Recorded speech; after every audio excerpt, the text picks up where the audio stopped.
It's 6:41, and we'll call the Wellington City School Board of Education meeting to order. The next item on the agenda is the election of board chair and vice chair. Board policy 2200 states that the superintendent will conduct the election of the board chair. I will now pass the gavel to Dr. Salmonton to conduct the election of board chair. Good evening.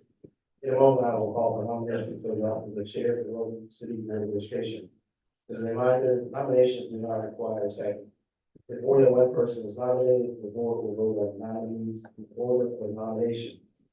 The first person to receive a majority vote of the board members present is elected chair. Are there nominations for the office of board chair? I know, Mr. Counselor. I nominate Mr. James.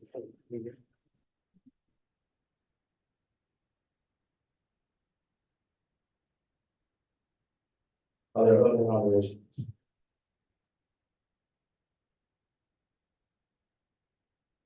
I nominate, Mr. Cody Sykes.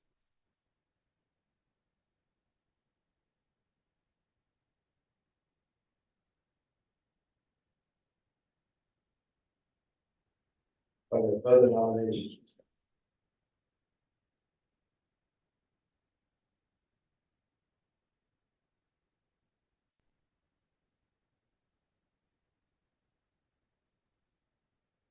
If there are no further nominations for the office of board chair is closed. The nominees for board chair are Mr. James Williams and Mr. Reverend Cody Sykes. We will now vote on the nominees and order of nomination.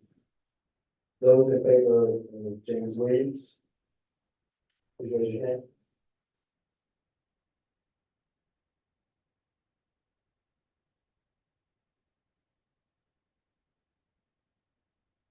Reverend Sykes.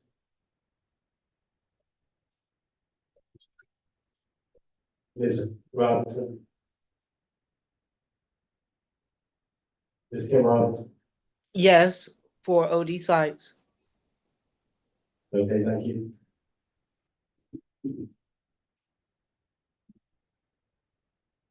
For the nominations, we have 4 for Mr. James Williams, 3 for Mr. Reverend Sykes. Mr. Williams is elected chair of the board.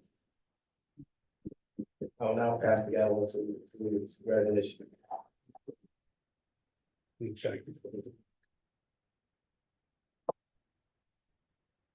At this time, we have nominations for vice president, vice chair, chairperson.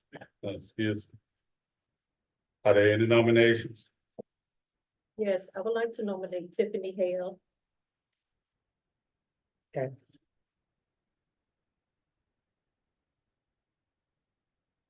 Are there any other nominations?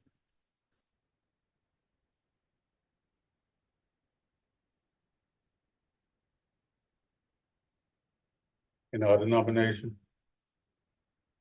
Okay, being only one nominee, those in favor of Ms. Hale as vice chair, say aye. Ms. Robinson, Aye.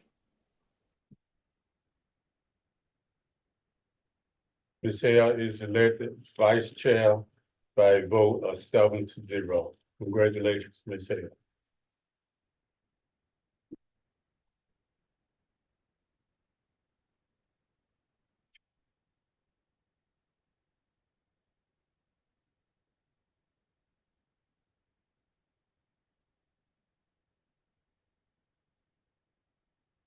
At this time, we'll have a mission statement. Ms. Hale, will you read it?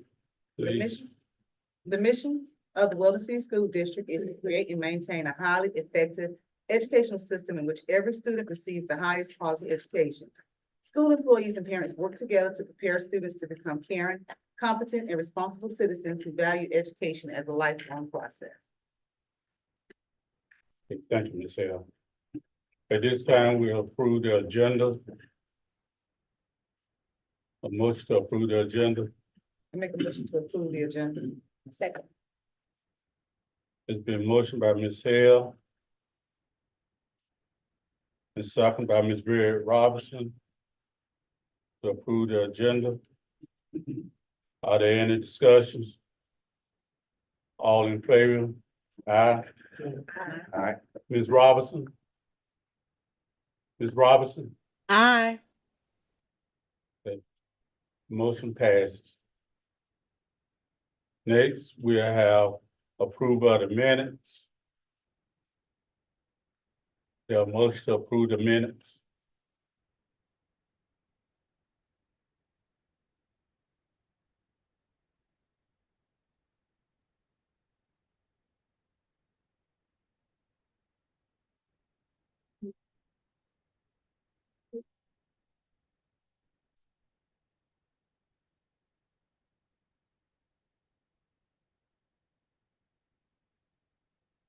Motion for the approval of minutes. Attorney Weber has sent those out.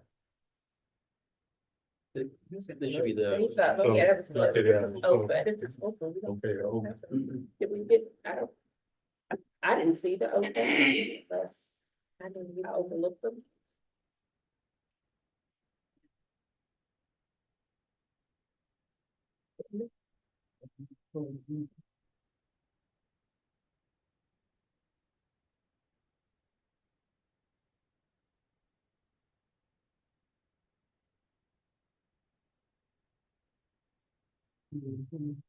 August 17th and November 16th. And 10, 19, and 17. There was motion to approve. I have not reviewed them, Mr. Chair. So we have to take it up to the. Does it have to be?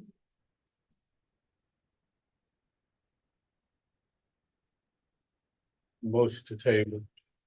Make a motion that we table the open session minutes in January. meeting.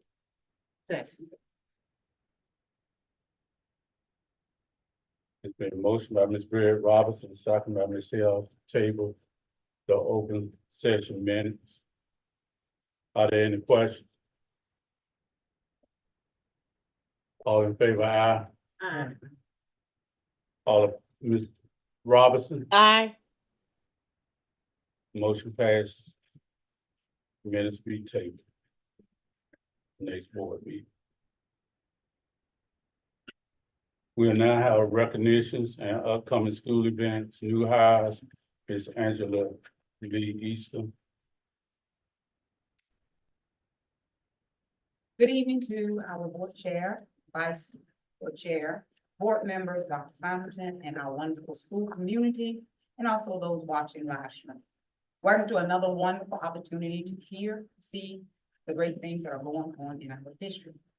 But before I begin with our regular scheduled announcements, acknowledgement, and recognitions, I would like to pause here for just a moment. I would like to make a special presentation to our board members tonight, a small token of my appreciation. To the Weldon City School Board of Education members, Mr. James Tank Williams, Board Chair, Ms. Tiffany Hale, Vice Chair, Ms. Kimberly Robinson, Board Member, Ms. Tanya Bergson, Board Member, Ms. Donna Harrison, Board Member, Ms. Edith Jenkins, Board Member, and Mr. Odie Sykes, Board Member. I personally would like to present to you a token of appreciation. I have handcrafted gifts for each one of you in the form of reflective ornaments. Ladies will receive bracelets and the men will receive key chains. Each gift contains a message which is inspirational and motivation, encouraging each of you to persevere. In addition to each gift also is contained a tree of life to remind you of how precious life is and how quickly it can vanish. Therefore, I encourage all of you to have a very happy holiday as you enjoy your families in the safety and love of your homes, and as you take the time to reflect on your true purpose, to live a life that inspires and motivates others. Thank you, ladies and gentlemen of the board, for your service and your dedication to Weldon City Schools. Merry Christmas.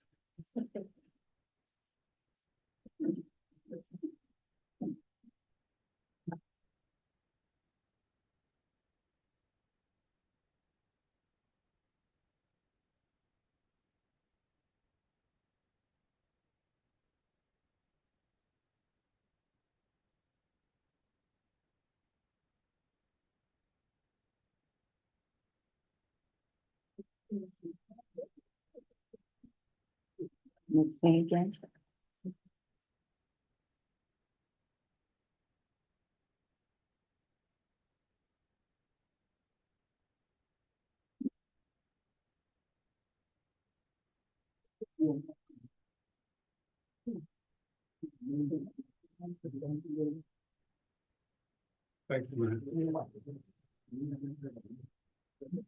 It's cute. I like it. And now back to our regular scheduled program. We will begin with Weldon Elementary School Student of the Month, Kavion May. He's with his mother tonight.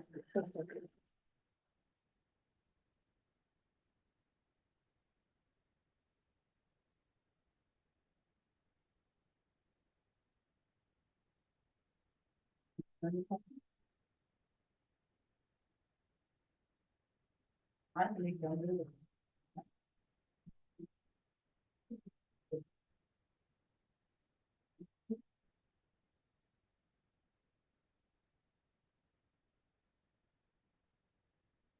Tyron Mayer, Miss Rousen's class, third grade. According to his teacher, he is so excited about third grade.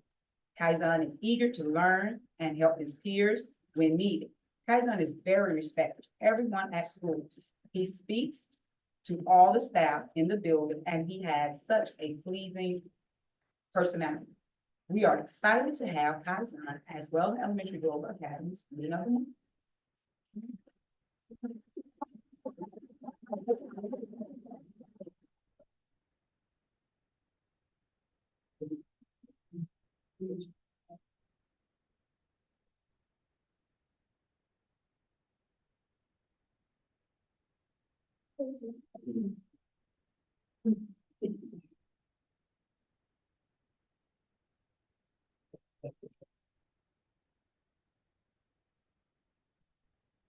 Yeah, everyone keep Mr. Wood in their positive thought. He's not feeling well today.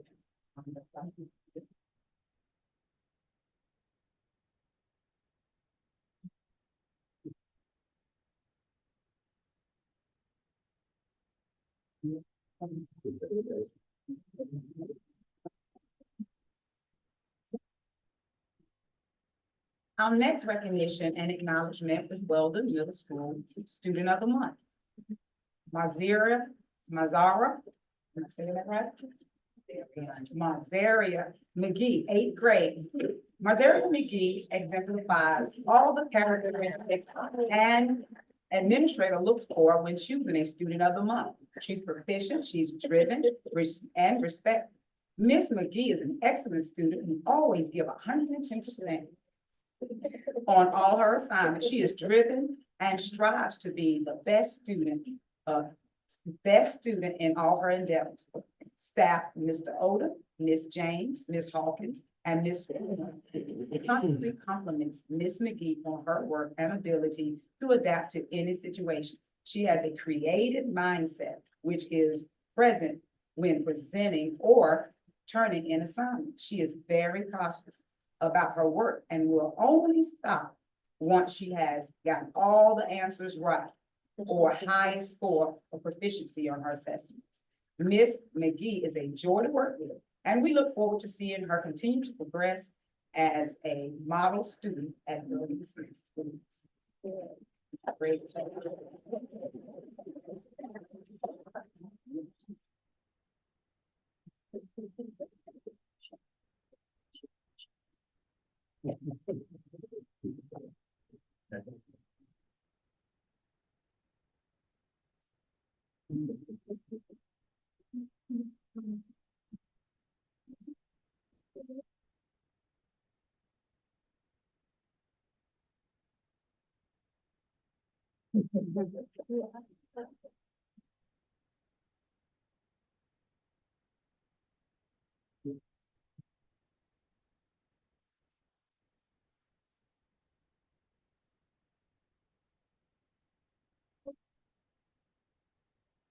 Our next recognition and acknowledgement is Weldon STEM High School Career Academy Student of the Month.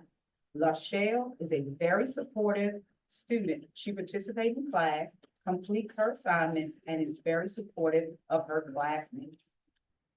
She could not be here tonight, but we will be here.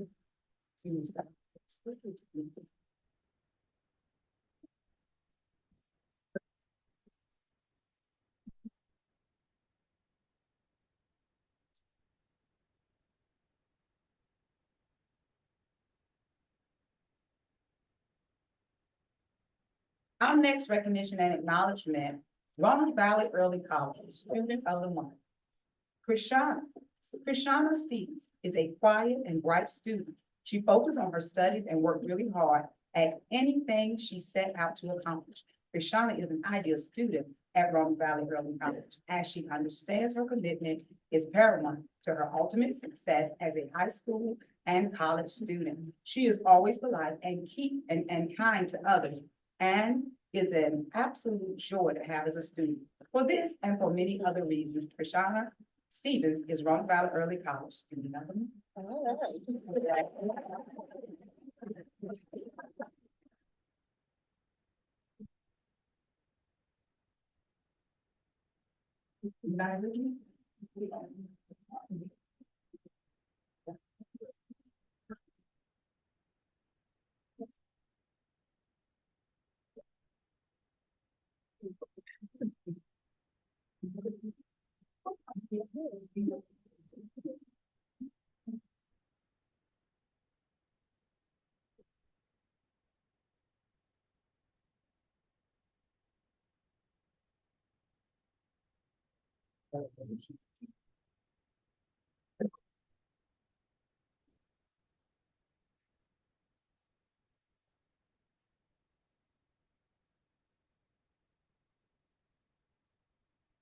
Recognition and acknowledgement, Employee of the Month for December is Mr. Troy Harris from Weldon.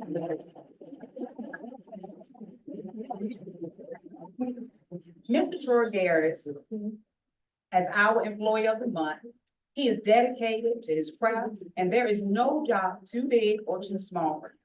We are very proud to have him as a part of our Weldon Middle School family. Congratulations to Mr. Harris.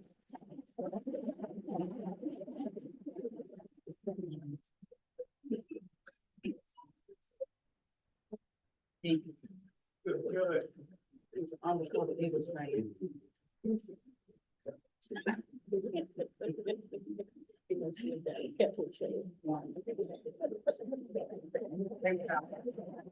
Congratulations.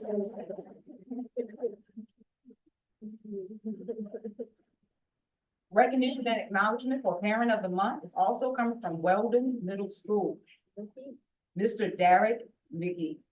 Mr. McGee is always willing to lend a helping hand at Weldon Middle School. He shows up whenever we call, if he can. He volunteers to cook for our PBIS tailgating celebration. He also is a concerned parent for not only his children, but all students at Weldon City School regarding students getting the best education. Congratulations, Mr. McGee.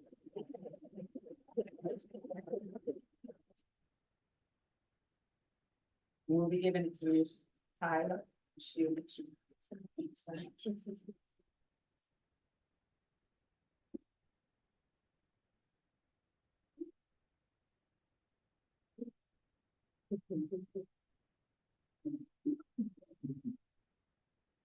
Our spotlight employee for the month of December is none other than Mr. Leroy Hendricks, a former graduate.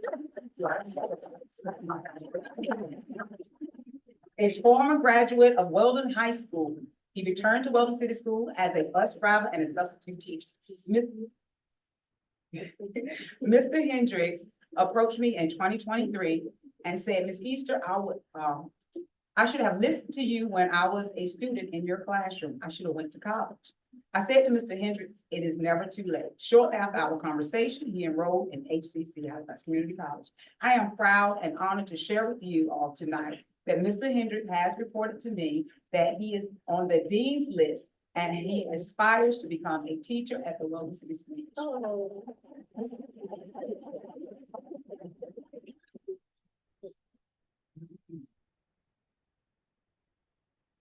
Our next acknowledgement recognition is Brianna Moody.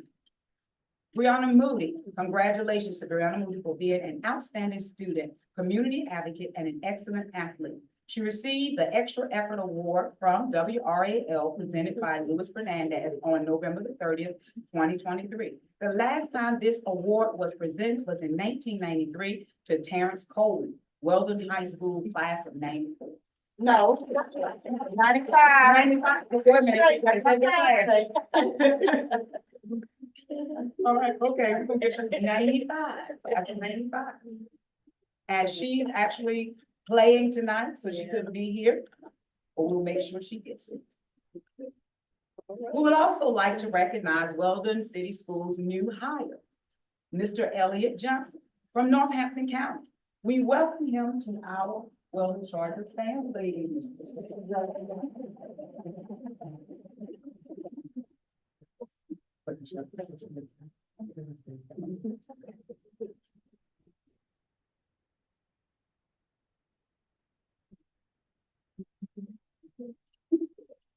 Lovely.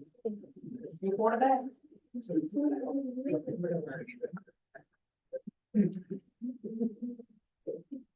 Yeah, that's. Weldon City Schools and Chick-fil-A Leadership Academy is sponsoring an angel tree.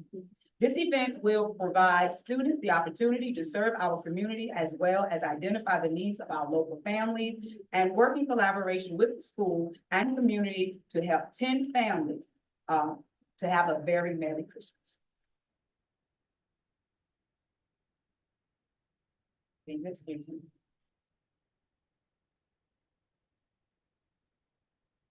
Basketball season has started, as we well know, for Weldon City Schools. Basketball season has started. It started on December the 1st. Our team was very excited, along with their coaches, and the crowd was in the house. So please take the time to come out and support our team. Also, you can get a few highlights on our website and our Facebook page. Ronald Rapids Daily Herald, Tia Bedwell is working with me weekly to ensure that our students are featured in the Daily Herald newspaper for the great things that they are doing. Our team needs your support and encouragement as a community.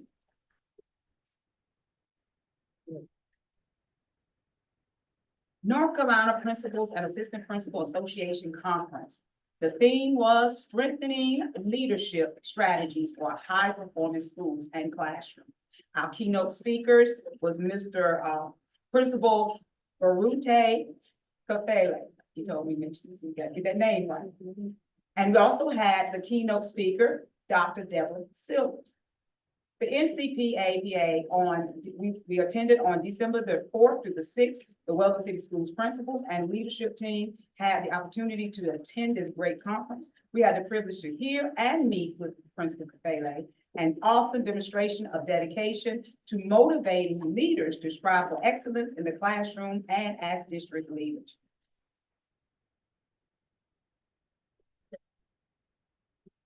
Tracking the data, and we're going to wrap it up for tonight. Weldon City Schools social media is maintaining a following of the local community and surrounding cities.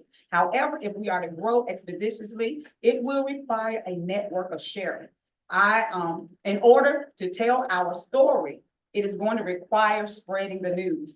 I encourage each of you to here tonight to share Weldon City's page and let the world know who we are, what we stand for, and where we're going. We must stay charged up. And lastly, our most popular, most viewed information was Brianna Moody for receiving the Extra Effort Award. That is my presentation for tonight. Thank you so much.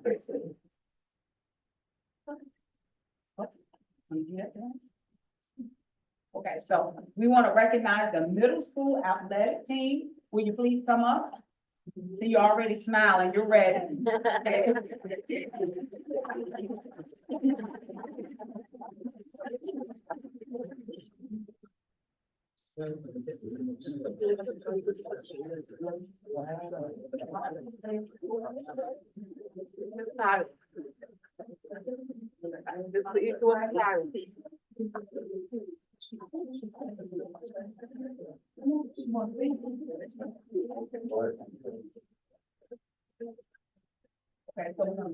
the volleyball team. We do the volleyball team first, and then we're gonna do. Okay, the football. All right. I'm gonna let the coaches speak tonight. And they're gonna take the, reign, so volleyball, Coach Brody, head coach. How y'all doing? Thank y'all for having us tonight. I mean, if a team doesn't come out, then we with us tonight. With Daryl McGee, Daryl McGee, and Anthony Moore. We finished the season with a 12-4 record, coming second in the conference. Ladies, and thank you all. We had a great season. Same over here.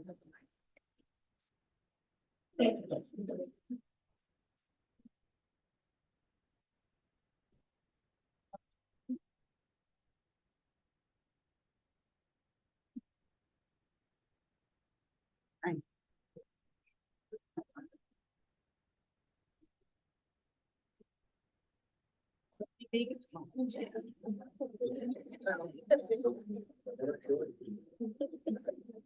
we have next, Coach Troy for baseball, for football, head coach. Yeah, good evening. These guys here saw a little short. Our season was great this year. But we're building stronger next year. We hope. We see we beginning again in the pandemic. But we're gonna be all right.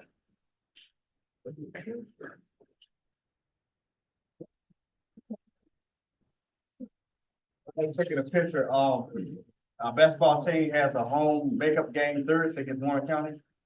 Both teams are 2-0, so this is probably, determines the first place for the conference right now. So, like I told the boys, we're gonna revenge tour for football.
Our fingers are not working right now.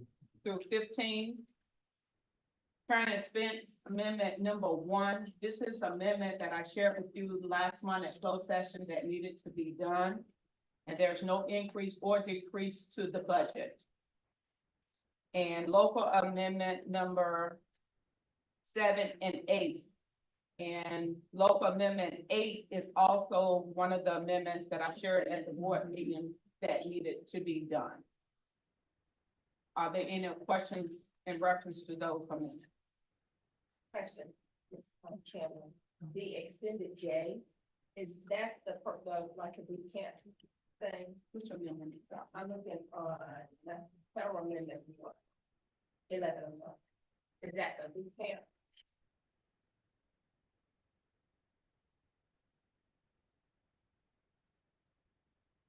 189 for the boot camp that's going on right now, that's written math. That's the math enrichment, budget grant that we have as part of the extra 3. Okay. So, and that's just at the elementary school, am I correct? And middle school, elementary and middle school. Thanks. Are there any other questions? If there's no other questions, I present these for minutes to get this time for approval. I make a motion to approve the financial report. Second.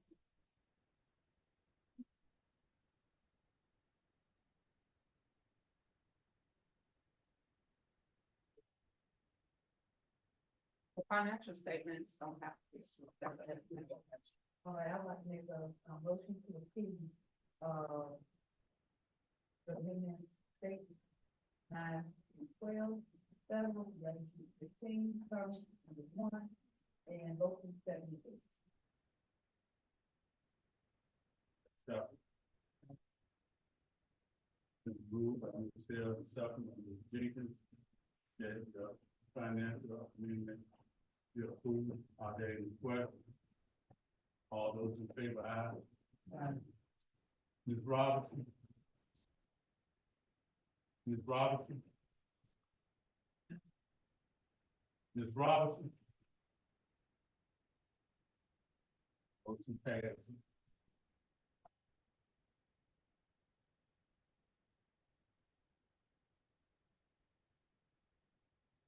Did you call me?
Also, in your board package, you received the all PRC report for the month of November. Are there any questions in reference to that?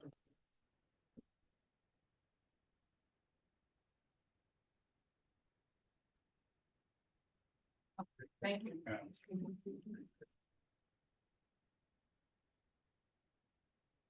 So,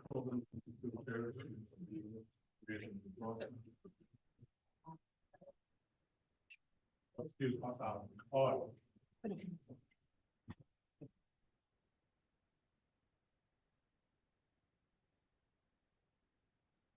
And board members, Dr. Simonson, hope y'all are doing well this evening. Each of you should have a draft of the June 30th, 2023 audited financial statements that we've issued.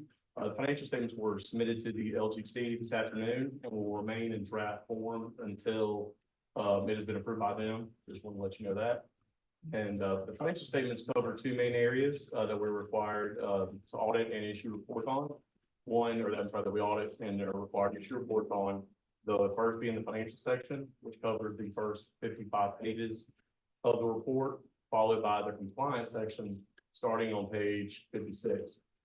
There are just a couple of pages of financial information in the audit report that I had planned to go over with you this evening. But first, I did want to mention that on pages 1 through 3, and there's no need to turn there. But of the report is the audit opinion letter that we issued on the financial section of the audit. The report is a clean, unmodified opinion, which means that we feel the financial information included in the report is reliable and free of any material misstatements.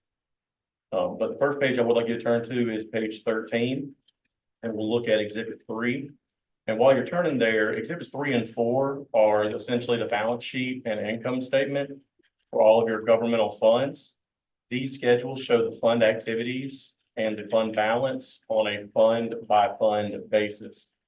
In the first column on page 13, the next to last number at the bottom of the page, you see the general fund balance as of June 30th, 2023 is $848,103, which is a decrease of about $1 million from the amount reported in the prior year.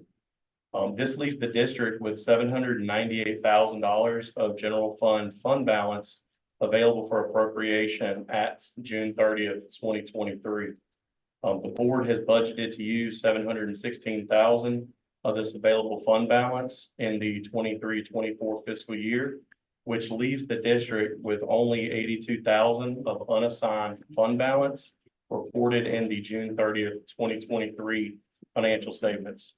From talking with management, they believe at this time that the entire $716,000 of appropriated fund balance will be used for the 23-24 fiscal year. Therefore, we recommend that the board take prompt action to preserve its fund balance reserves and balance its budget without the use of fund balance. Adequate fund balance reserves should be maintained to enable the district to meet cash flow needs and for potential unforeseen or emergency needs that may arise. In addition, as I mentioned back in July when I was here, that we do expect that rising costs will weigh more heavily on the districts or on the district once federal COVID relief funds expire in a couple of years. And just look kind of real quick, looking at the other funds, the other special revenue fund had an ending fund balance of $1,025,906. Capital outlay had an ending fund balance of $1,135,747. And individual schools had an ending fund balance of $72,795. Are there any questions before we move on? And the next page we'll look at be page 55, and we'll be looking at the school food service fund. This schedule, much like the one we just looked at, shows the revenues, expenses, and change in net position for fund balance for the school food service fund. The program reported a loss of $66,048. And that number you can see in the middle column, about 3/4 of the way down. In the previous year, the district reported a profit of $59,000. So that's a year-over-year decline of about $125,000. And that decline in profitability over the prior year was due to several factors. One being an increase in operating expenditures, which was primarily caused by a rise in food costs. Then there was a decrease in USDA funding, which was caused by a combination of the USDA eliminating the higher emergency reimbursement rates that they had during COVID, as well as less commodities being received from the USDA. And there was also the third thing being a decrease in food sales. But cash balances in the program at year end were $228,000, which was a decrease of $62,000 for the year. But overall, the program does appear to be in good financial condition as of June 30th, 2023. Are there any questions on the schedule for Nicole? Now, starting on page 64, you'll see the schedule of findings and question costs related to our compliance and internal control testing.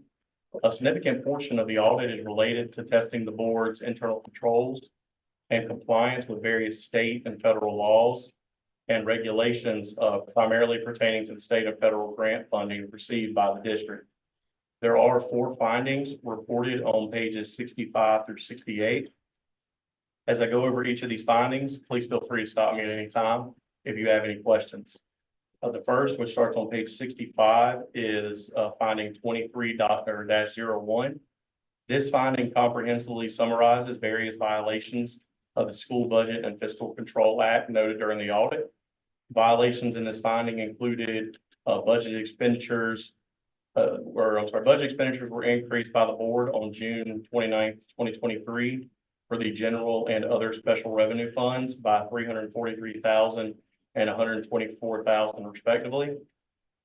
Prior to that date, however, the general and other special revenue funds were already reporting expenditures in excess of appropriations of approximately $410,000 and $23,000 respectively. There were also POs that were not completed for various contracted services expenditures. We did not see any indication in our testing of expenditures that invoices for contracted services were compared to the original contract to ensure the cumulative amount paid to the vendor was not in excess of the contract total. We also noted other expenditures warranting purchase orders for which no purchase order was completed. Our recommendations pertaining to these violations are that the budget process be monitored more closely by management and the board, and that management and the board should ensure that no obligation is incurred by the district unless the budget resolution includes an appropriation authorizing the obligation and an unencumbered balance remains. Approved budgets along with subsequent amendments should be entered into the general ledger in a timely manner. Management should reconcile the budgets entered into the general ledger to the amended budgets to ensure that they agree. Controls and procedures should be put in place to ensure that purchase orders are completed when required and to ensure the finance officer understands how to properly perform the pre-audit function. The next finding move on to is finding 23-02, and that starts on page 66. This finding relates to various general ledger accounts not being reconciled in a timely manner during the year. Numerous errors relating to financial reporting were made during the year. Various revenues were key to improper accounts and or improper funds or the improper fund. Since key general ledger account reconciliations were not performed in a timely manner, these errors were not corrected until after the year end. Therefore, management decisions could have been made by the board while relying upon inaccurate financial reporting. Our recommendation pertaining to this finding is that management implement controls and procedures to ensure that all general ledger accounts are properly reconciled in a timely manner each month. Then next we'll move on to finding 23-03, which is on page 67. Now, this finding relates to 2 district checks issued to the same vendor on June 30th, 2023 for playground equipment from the capital outlay and other special revenue funds. However, the checks were held because the goods had not been delivered as of June 30th, 2023. As of the date of this report, which is today, the checks are still being held and the goods have not yet been received. Management has been told by the vendor that delivery of goods should take place prior to December 31st, 2023. Our recommendation pertaining to this finding is that management implement controls and procedures to ensure that checks for goods or services are not written until the goods have been received or services rendered to the district. And then the last finding will be finding 23-04, and that starts on page 68. Now, this finding relates to the Gefeller-Waller Concussion Awareness Act requirements. We requested the Weldon High School football team roster for the 22-23 fiscal year and the information sheet signed by the student and parent or guardian for each student athlete on the football team roster. We also requested copies of the venue-specific emergency action plans for Weldon High School and inquired of management as to whether or not the plans have been reviewed, approved, distributed, and posted in accordance with the act.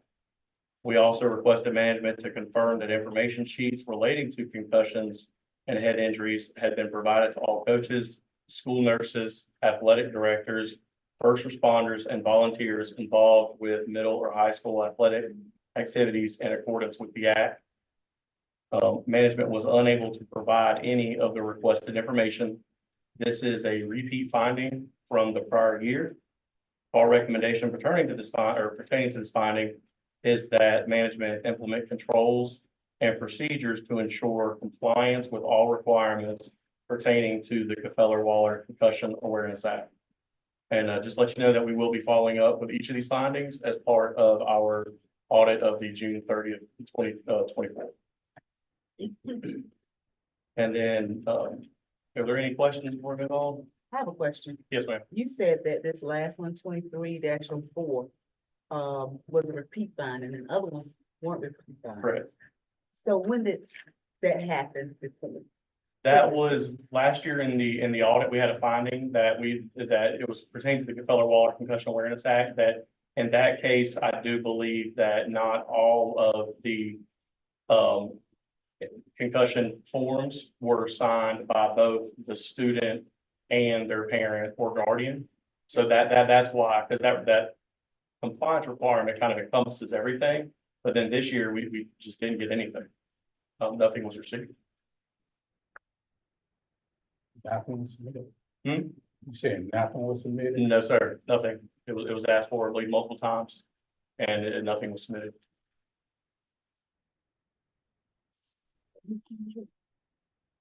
Are there any other questions? Yes.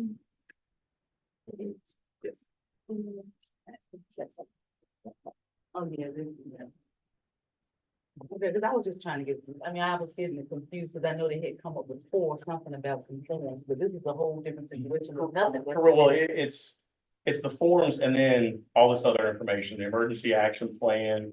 And then we also, as I just mentioned, we asked for confirmation that various other requirements with the act that for example, that the emergency action plan was provided to all these individuals I mentioned, is rehearsed. I mean, there's several different requirements with that we kind of discussed, and we asked for confirmation that those were being done. And again, so like I said, last year we got part of the act and everything that they asked us for that compliance requirement to look at, except for those signed concussion forms. But, again, we're not being completed this year. We didn't see anything. So Thank you so much. no problem. Any others? And then we also issued a separate 3-page letter to management regarding matters in which there are opportunities to for the board to strengthen internal controls and operating efficiencies. As I go over each of these items, again, please feel free to stop me at any time if there are any questions. The first item on that list, now you all see that. Like I said, 3-page. I think it's the other one. It starts with in planning and performing our audit. There should be, you should have 2 separate reports. One's a 6-page report, and one's a 3-page. The one I just gave you tonight. The 6 It's actually, It's Saturday. It's that one. since, Oh, is it with the financial statements? Okay. I think, yeah, Dr. Tom is saying it's in the front. Okay, sorry. Okay. I wasn't sure how she gave that to. Okay. So the first item, fund balance appropriated. This just reiterates what I already went over when we looked at Exhibit 3, and the fact that we recommend that the board take prompt action to preserve its fund balance reserves and balance its budget within or without using fund balance. For payroll, during our audit, we noted the following issues. When looking at payroll transactions, discussed with management, the board's practice for payment of employees from state PRCO 37, which is the restart funds, is to pay certified employees in accordance with their state certified pay per North Carolina Department of Public Instruction. and non-certified employees are to be paid in accordance with the salary indicated on their staff action form, which should be within the state salary ranges per the state salary schedule. During our audit, we noted 2 certified individuals who were paid more than their state certified salary. One was being paid $530 more per month, more than their certified salary, and the other one was being paid $100 per month more. While the board is not required to pay individuals from PRC 037 in accordance with their certified salary, we do believe the district should establish and follow strict payroll guidelines for all employees. Otherwise, the board opens itself up to potential claims for inconsistent pay practices. We noted a payment made in June 2023 for which a non-certified employee did not submit a timesheet. We were told the employee did not have a supervisor during this pay period, and that the reason a timesheet was not submitted, and that was the reason the timesheet was not submitted. In an instance where the supervisor position is vacant, employees should submit their timesheets, and whomever the superintendent has assigned to oversee the duties of the vacant supervisor position. And moving on to the next one, Tom. Still, whenever we have questions. Yes, ma'am. So it's okay if I stop you. No, you're good. Absolutely. Okay, as far as payroll is concerned, is there any way we can have names attached? I know we're in open session, but is there any way we can have names Now, I believe you. and positions attached? She has those, so we can. So I mean, you can we would know as a provide that, board. yeah. Okay. And there's any other. Tonight, but I can, it's in our office, when we have to pull it. I'll put it, give it to the report. Okay. And has that been, corrected, Ms. Campbell? I'm sorry.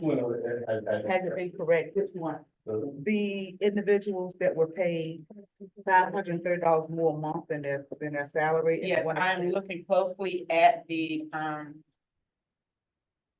salaries very closely to look at, to make sure that their license is matching. We pull personnel action form, and the personnel action form instructed them to pay that one. The extra. Yes. Before the license was changed with one of them, the personnel action form instructed the payroll clerk to do that. So how do we recruit for? We can't do this in another school We year. can change it to where. We can make sure it's where it's supposed to be, yes. Okay, and is that reflected on the information that you've given us? Last, that you gave us last? I have to go back and look at it because I just found out who the people were Okay. when we went over it. Okay, Yeah, I just found out who the individuals were when I pulled personnel action forms. okay, To see who they actually were when, we went over the audit. okay, gotcha. There any other? I'm gonna have another one after this, after your, the next. one. You want, okay, then after the next one, okay. So the next one, the timekeeping system, the district currently utilizes a manual timekeeping process whereby paper timesheets are completed each pay period. We recommend that the board give careful consideration to implementing an automated timekeeping system. The use of an automated, system would provide the following benefits. The system could be fully integrated into the payroll software, which would save payroll staff time from having to manually key timesheets. Utilization of an automated system should help to greatly reduce the risk of an employee being paid improperly, as there would be no risk of timesheet keying errors. And it would also help to keep staff honest and reduce the risk of employees taking time off without it being charged against their annual leave balances.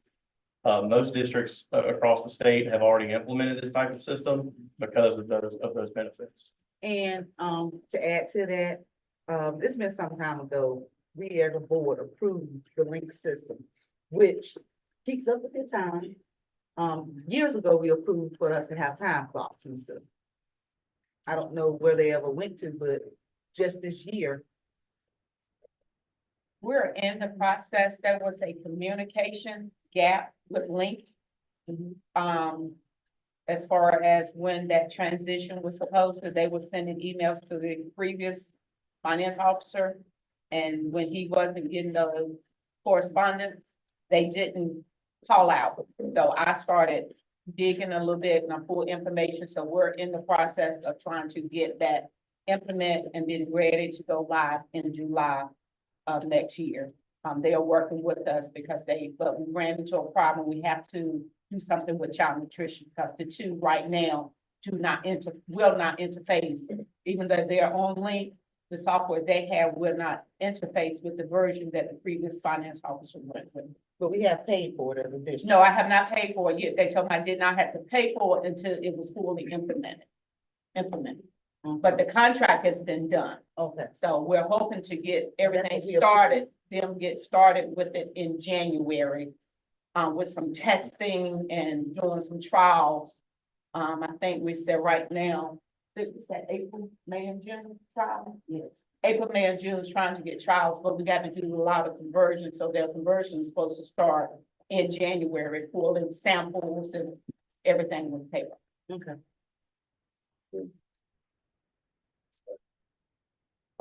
Thank you.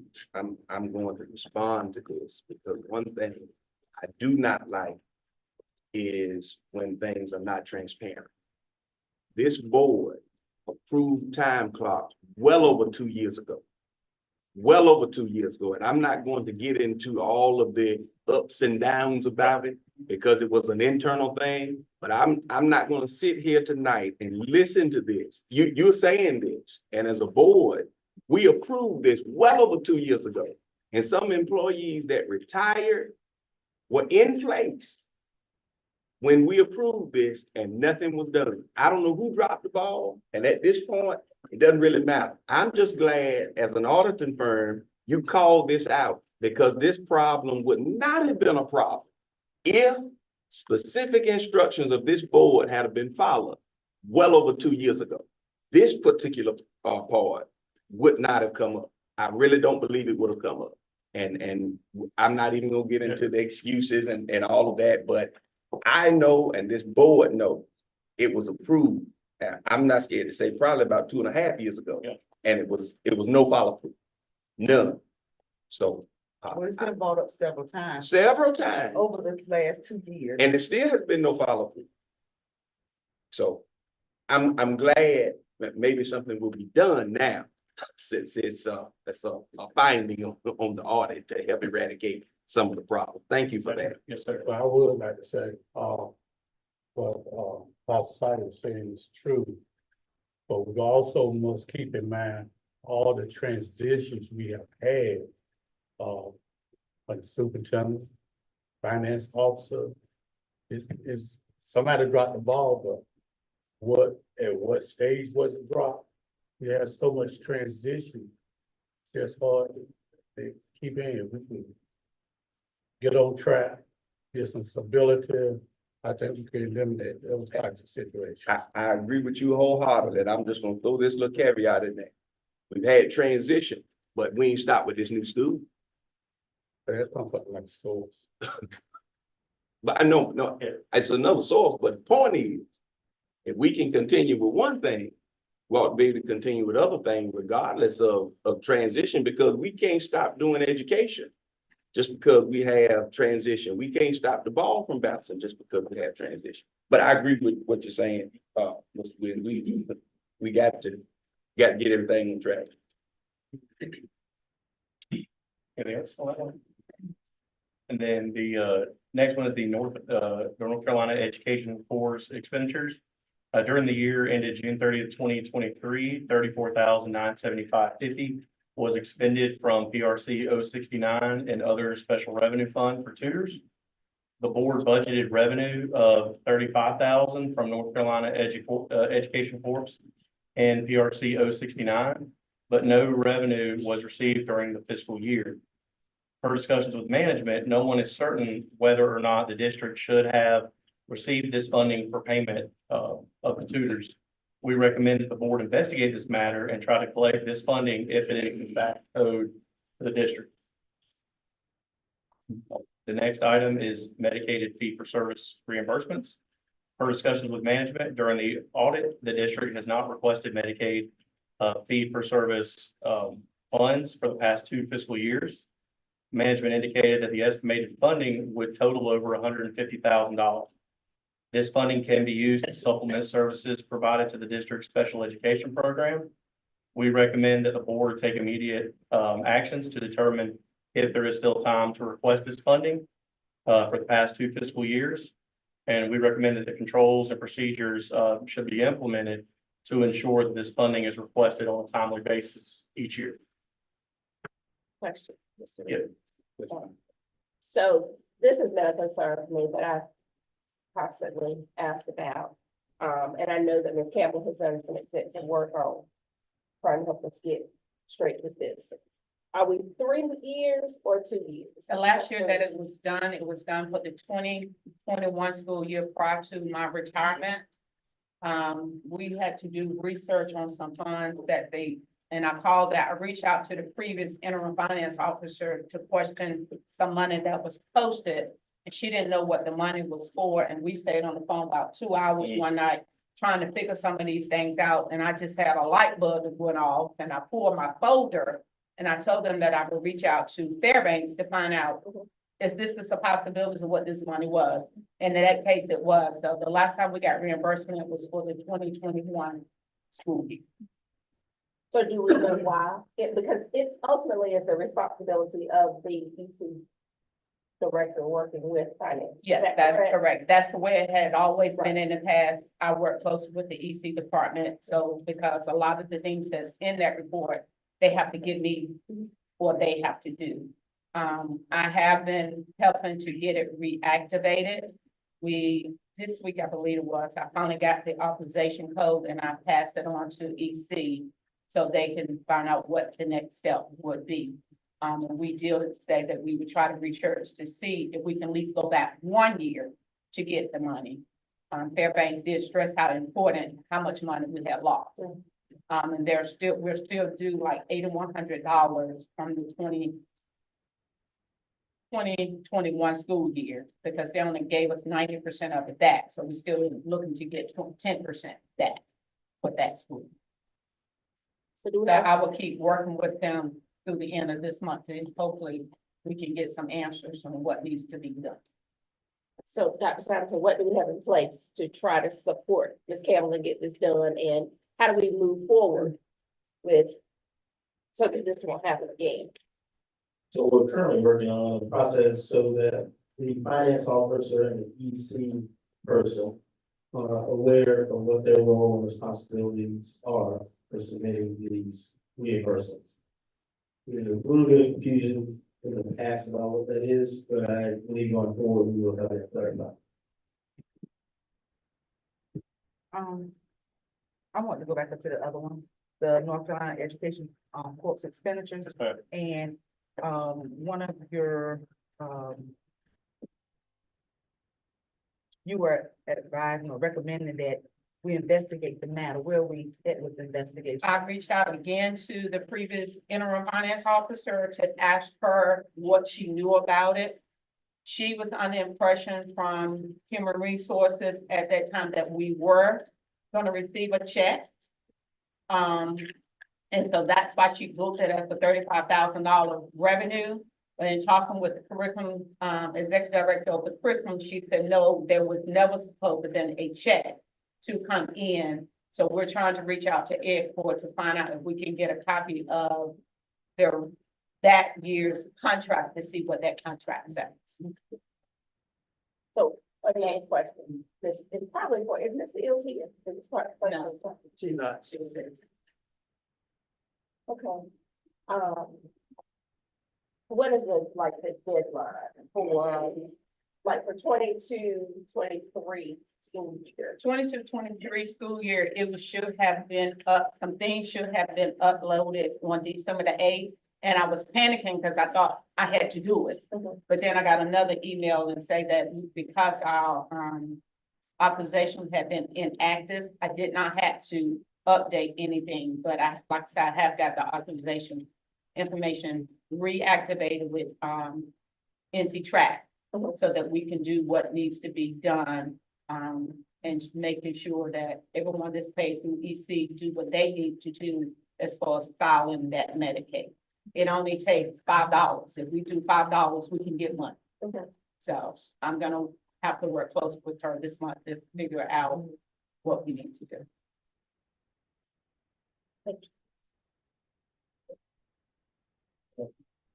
And then, the next one is sales tax refunds. During our audit, we noted that a sales tax refund received during the 2022-2023 fiscal year totaling $23,882.23 was not allocated back to the different funds, that generated the refund. The board should ensure that procedures are implemented requiring sales tax refunds to be properly allocated back to each fund in accordance with federal and state laws.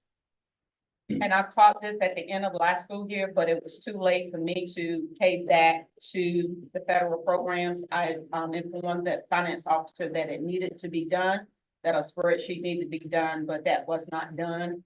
And by the time I realized that I needed to do it, the date for doing federal money had passed, so I could not get it done. And then the last one, at least the last item is old outstanding checks. Included on the June 30th, 2023 local bank account reconciliation, the district has 11,435.76 of outstanding checks that are more than 1 year old. And June 30th, 2023 state bank reconciliation, the district has 14,563 or 562 and 3 cents of outstanding checks that are more than 1 year old. These checks should be investigated and either reissued or escheated in accordance with state law.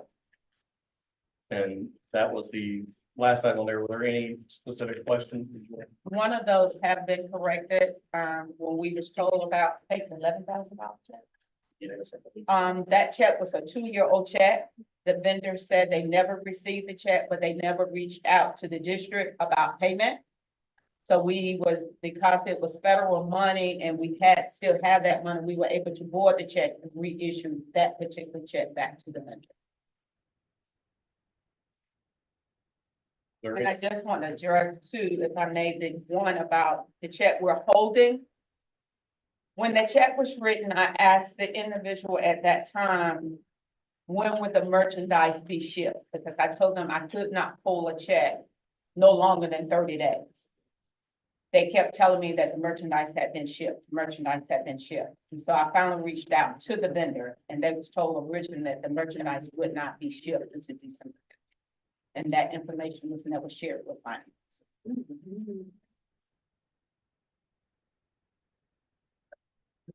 Are there any other questions regarding the manual plan? And then we also issued a separate 6-page letter that details specific audit items that we're required to communicate to the board about, but that's that separate sheet that Campbell said she just gave you. And then this letter just basically has boilerplate language. It discusses that there were no difficulties or disagreements encountered in dealing with management during the audit. There were no uncorrected misstatements were noted. However, we did identify several material misstatements that were corrected by management. And if you see attached is Exhibit A, which summarizes those misstatements that were corrected. And this kind of goes along with that finding that we said about accounts not being reconciled in a timely manner. And as I said, these are the entries that were proposed and management made to correct those. And this letter also makes references to the findings that we have already discussed. But that's in the nutshell, that's what that letter is. So, but we really do appreciate Ms. Campbell and the finance staff for all their hard work in helping us complete the audit. There's a lot of items that get requested, and the bulk of that does fall on finance to try to gather that information. So we really, really do appreciate their help. Were there any specific questions related to the audit before I wrap up? So, This is not a question, this is a comment. Because this was brought up as well, but of course, it's water under the dam, but for true transparency. And because this is dealing with the public's money, we can't handle it privately. I want it to be said that we know as a board, what you mentioned about certified employees being paid more than what the state said. We know about that. That was mentioned, but we didn't find out about it until it was too late. But I just want to be truthful and transparent because salaries are supposed to be approved by the board in open session. When you approve a salary and then you get 6 months, 8 months down the road and you find out that somebody has been paid something that the board didn't approve, I mean, we don't operate finance on a day-to-day basis. That's, you know, so I'm glad you pointed that out as well. I have a Other- question. Okay. Can I Go go on? Is there a certain percent, you said we had 82,000 in local funds, correct? That was after, taking out what the board has already appropriated for the 23-24 fiscal year to balance the budget. Yes, ma'am, Correct. that, the 81,618 is the amount that remains, available for appropriation. Is there a certain percentage that we should have in that account? And what is that percentage? Well, as far as, you know, we always say it's kind of a loaded question. The LGC does not provide any guidance or requirements related to school systems. The guidance they've always provided for counties and towns has been 8%, which is roughly 1 month's operating expenditures. But however, you know, again, there's no requirement for schools.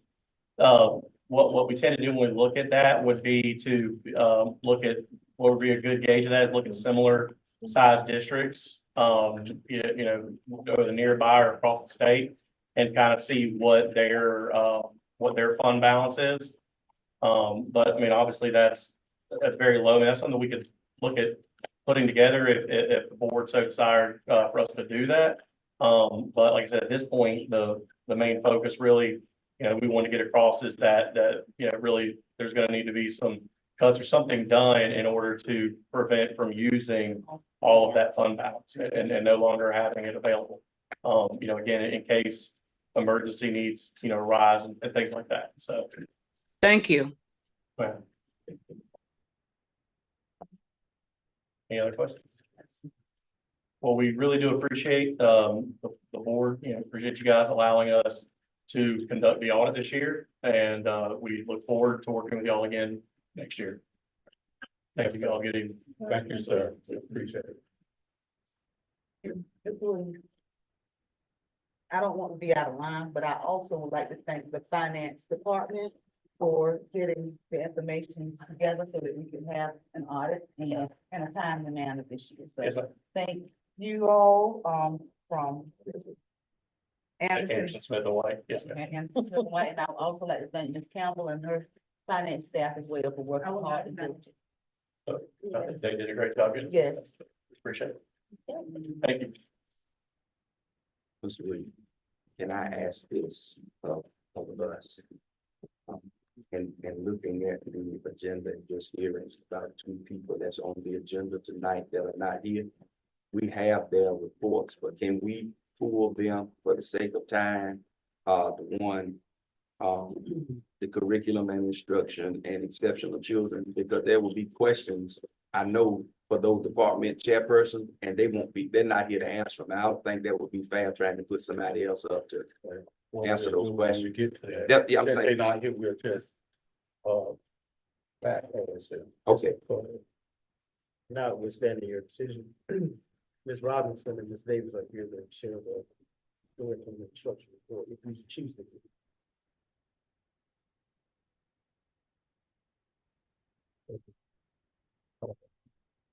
So, what you want, the new people here, or you want the buildings? There may be questions that.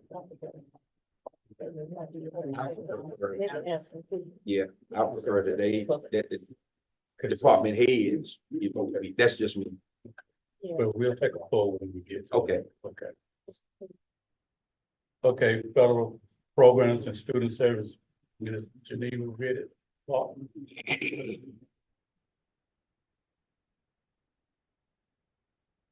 Good evening, Chair Williams, Vice Chair Hill, board members, Dr. Simonton. Good evening. I have provided for you an update on federal programs and student services for the month of December.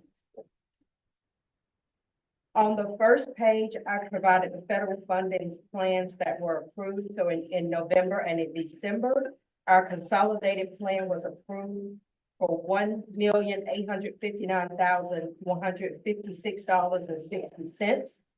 That includes a large amount of carryover that will not be present next school year. So that is not the traditional allocation. It's about half of that is the normal allocation. I did list what the general purposes of those funds have been allocated to. Although this is a public document that you can find the detailed plan for all of these online as well. The general public can find that plan as well. We have currently expended about 25% of our Title I funds. Title II-A is the funds that we have not expended the most out of. That includes professional development, some BT support. With that plan just being approved, we didn't enter some contracts until that plan was approved by the state. We're about 2% expended in that budget. In PRC 108, we are 61% expended. In PRC 181, that's the ESSER 3, we are 50% expended of that funding source. And other federal programs with rural and low income, and there are some additional ones that have been approved since this form was actually presented for the board. And I will give you an update on all of the federal budgets and where we are monthly. I will start putting in how much we have expended of those funds so that you can track what we have left. We do want to make sure that we have enough salary fund for the carryover to take care of federal staff members prior to the federal allocations being allotted. So you do allow about 15% of carryover, and that takes care of the federal staff until the federal allocations are provided from the state. Question. So in PRC 50, that includes salaries as well, Yes, as well as yes. We have some EC support, teacher assistants, teachers, substitutes for after-school programs. We have bus driver salaries. So there are some salaries that are included.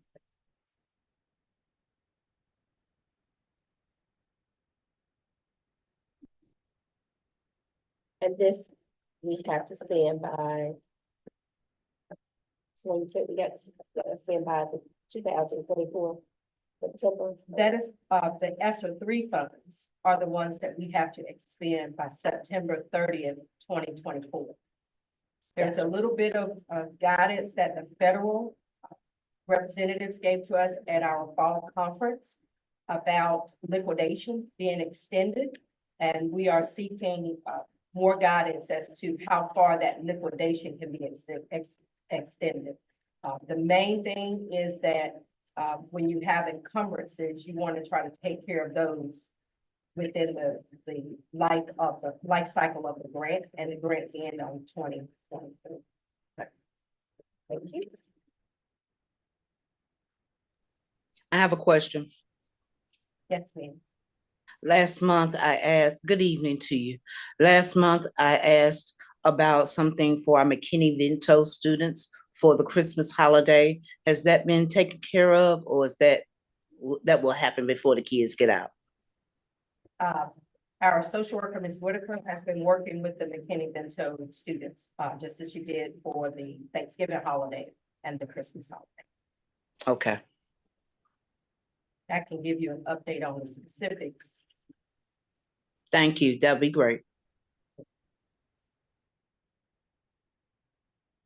Any other questions about the finances that were provided?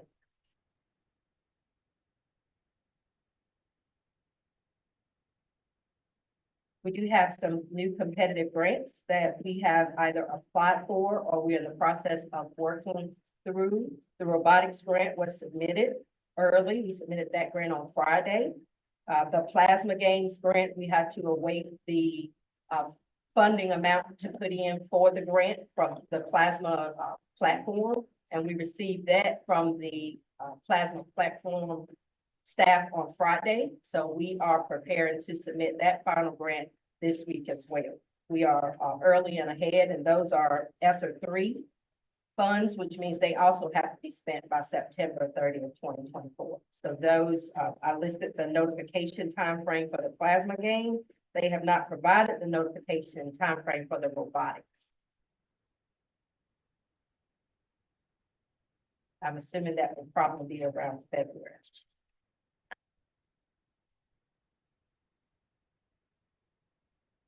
I did provide a copy of a newsletter. We do a monthly newsletter in student services that provide updates and information for our students and our parents. This goes out through our parent Square, which is a system that we have that's available to send out notices to our families in a digital format as well.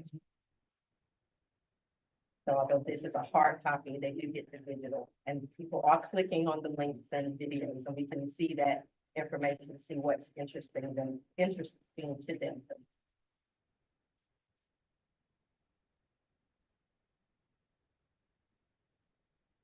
Just a slight update, we did have as I mentioned before, we had 2 nurses that are provided by the health department for the SNF grant. We were using one of those for a contract, and we have an additional RN because they provide us for 2. If you don't use the 2, it doesn't roll over. You just lose that funding that you could have used for the year. So we have another RN that's going to start with us in January. And again, that is a grant that's provided from the health department.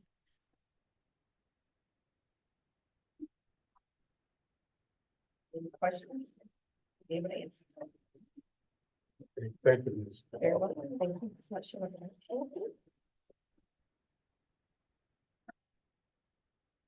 The next item on the agenda is curriculum and instruction, Dr. Wendy Carpenter.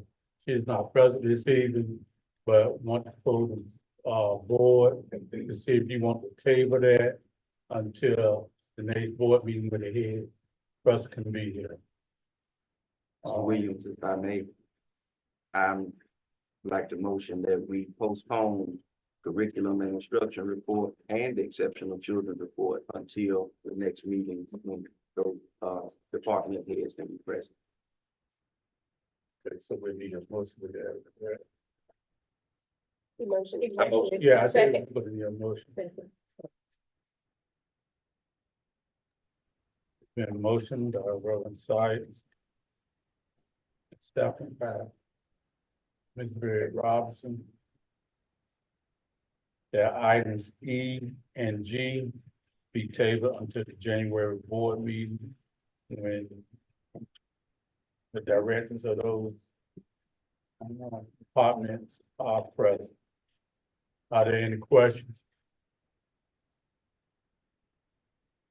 All in favor, aye. Aye. Aye. Motion carries. E and F could be tabled until January. Next, then we'll have Mr. Devon Hunter for operations and athletic grant.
Good evening, board chair. Board member. Dr. Thomas.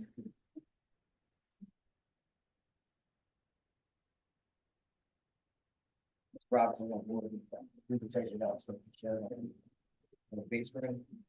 Anyway, get started while you're doing that. Just want to start out with, few of the things that we've been working on in the month of December. For maintenance and grounds. We've been going to, food deliveries, installing, we also installed a special, trainer harness on one of the school buses for one of our pre-K students. We have repaired and, reinstalled the air handling unit, fan motor went bad at the middle school. And we had to repair and replace that. We still continue to replace lights down at the middle school. We assessed and repaired the, bathroom flushing valves at the middle school as well. We also assessed and repaired, the lights in the locker room here in the gym at the, high school. So it's, month of December has been very busy and we'll continue to keep right on moving forward.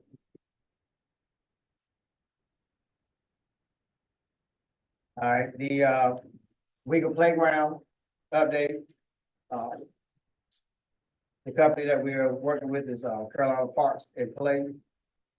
And I spoke with Mr. Hudson Deal. He was the representative that we were working with. And he sent confirmation that the playground that we ordered will be shipped out this Friday. And then we he's going to be setting up or talking with the installer when they can begin the installation of the once we receive the material. I also want to report that Chamberlain Mechanical has finally finished the thermostat units at the elementary school. In the 500 room, we had 4 thermostats that need to be replaced. So we had those put in place and they are now up and running as they should be. The chiller at Weldon Middle School. We just passed around some information pertaining to that. That we wanted to look at. As we know, there are 2 chillers at the middle school. One of them is inoperable. So we put out an RFP to see if we can get a replacement chiller, which is RFP 181, 11/13/23. So we put the RFP out and we received 1 response. And I have that for you tonight from Tower Heating and Air. Is the company. They're from out of Garner, North Carolina. And you can see on the proposal form their bid that they submitted to replace the chiller. $159,465.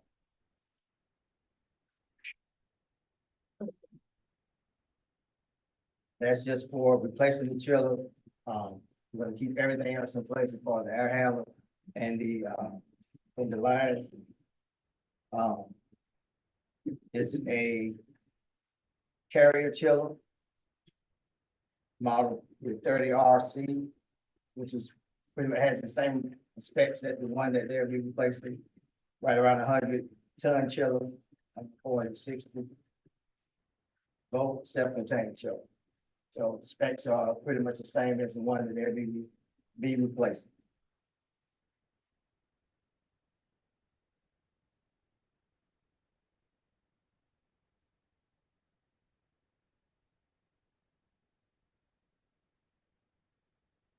Also, we have some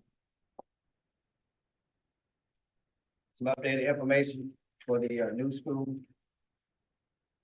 The ratio.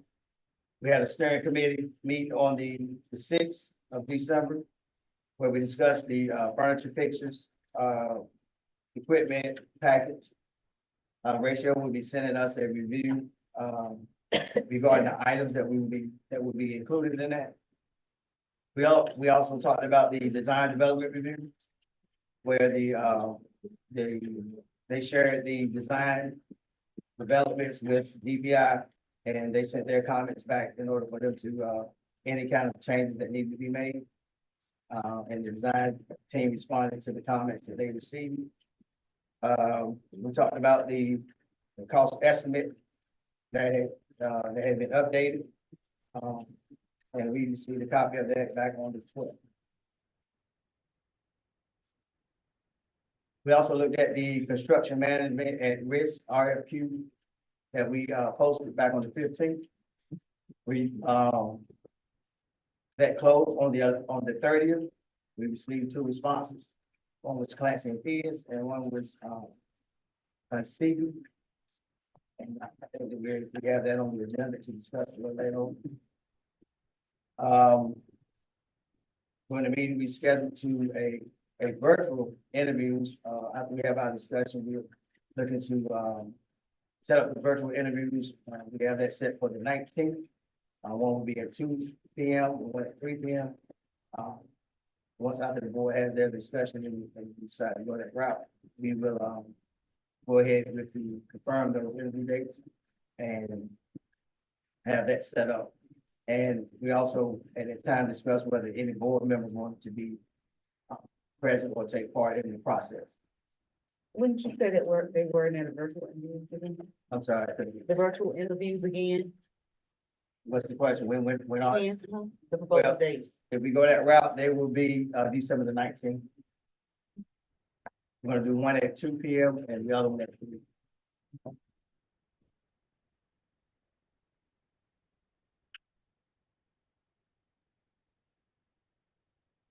We looked at the plans at the bus parking lot, and we informed Ratio that we would need at least about 15 spaces to accommodate our school buses, any activity buses, as well as any visitor athletic buses for the new school. So they're going to take that back to their team and make the adjustment.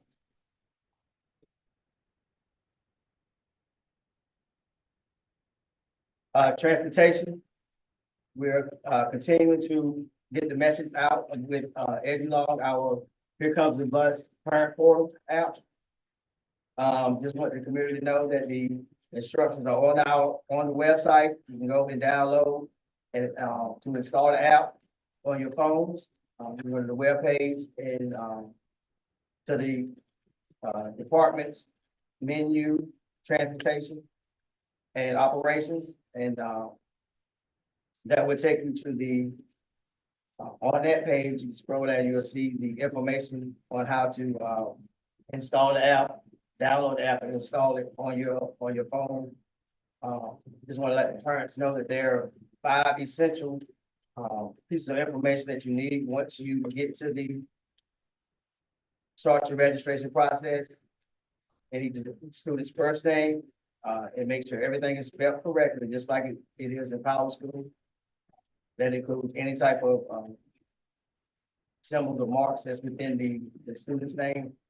So you need the first name, the last name, the school that they're attending, the birthday, and their student ID number. We have had parents already did registration.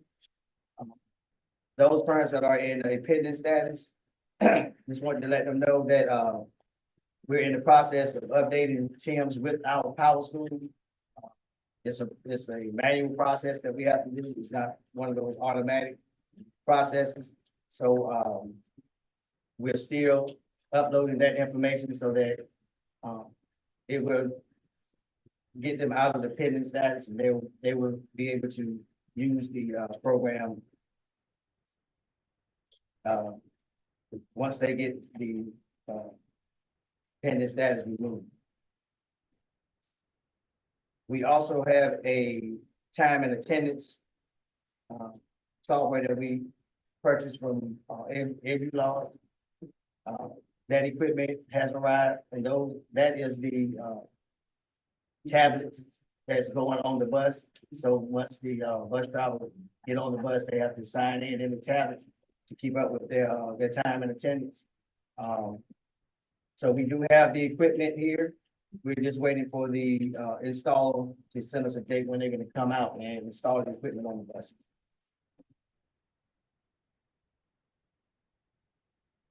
As we reported last month, we received our activity buses. We now have the tax tags and title that we needed from and insurance from DMV, as well as having insurance put on the buses. So now they are ready to go out for any field trips. Also would like to report that the our bus monitor situation, we've hired our third pre-K bus monitor. They're in place, they've been trained by us. They have their NCID numbers, they've been fingerprinted, background checked, and now they have been assigned to a bus. We started today interviewing for that fourth position for our fourth bus at the elementary school. So hopefully by next month, we'll have a recommendation for that particular position. And then we'll have all four of our buses at the elementary school with a pre-K model.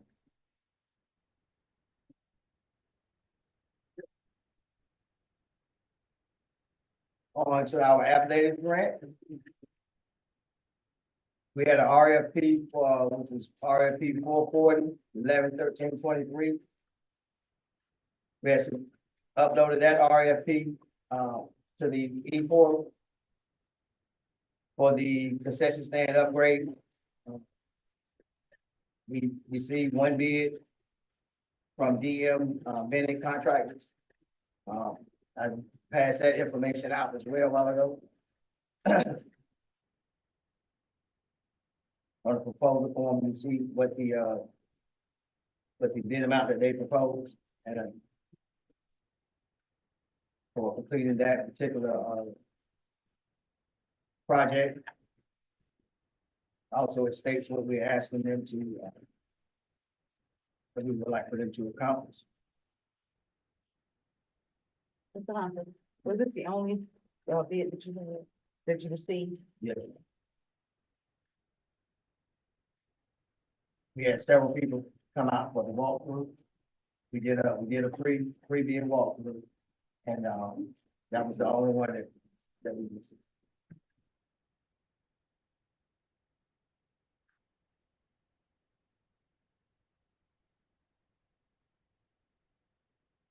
We also have a bid out for the gymnasium audio video system. We had a pre-bid meeting for that, or walkthrough for that this morning. That proposal will close on the 21st. So we'll be prepared to have a recommendation for the next board meeting on what we've received from that particular meeting of proposal.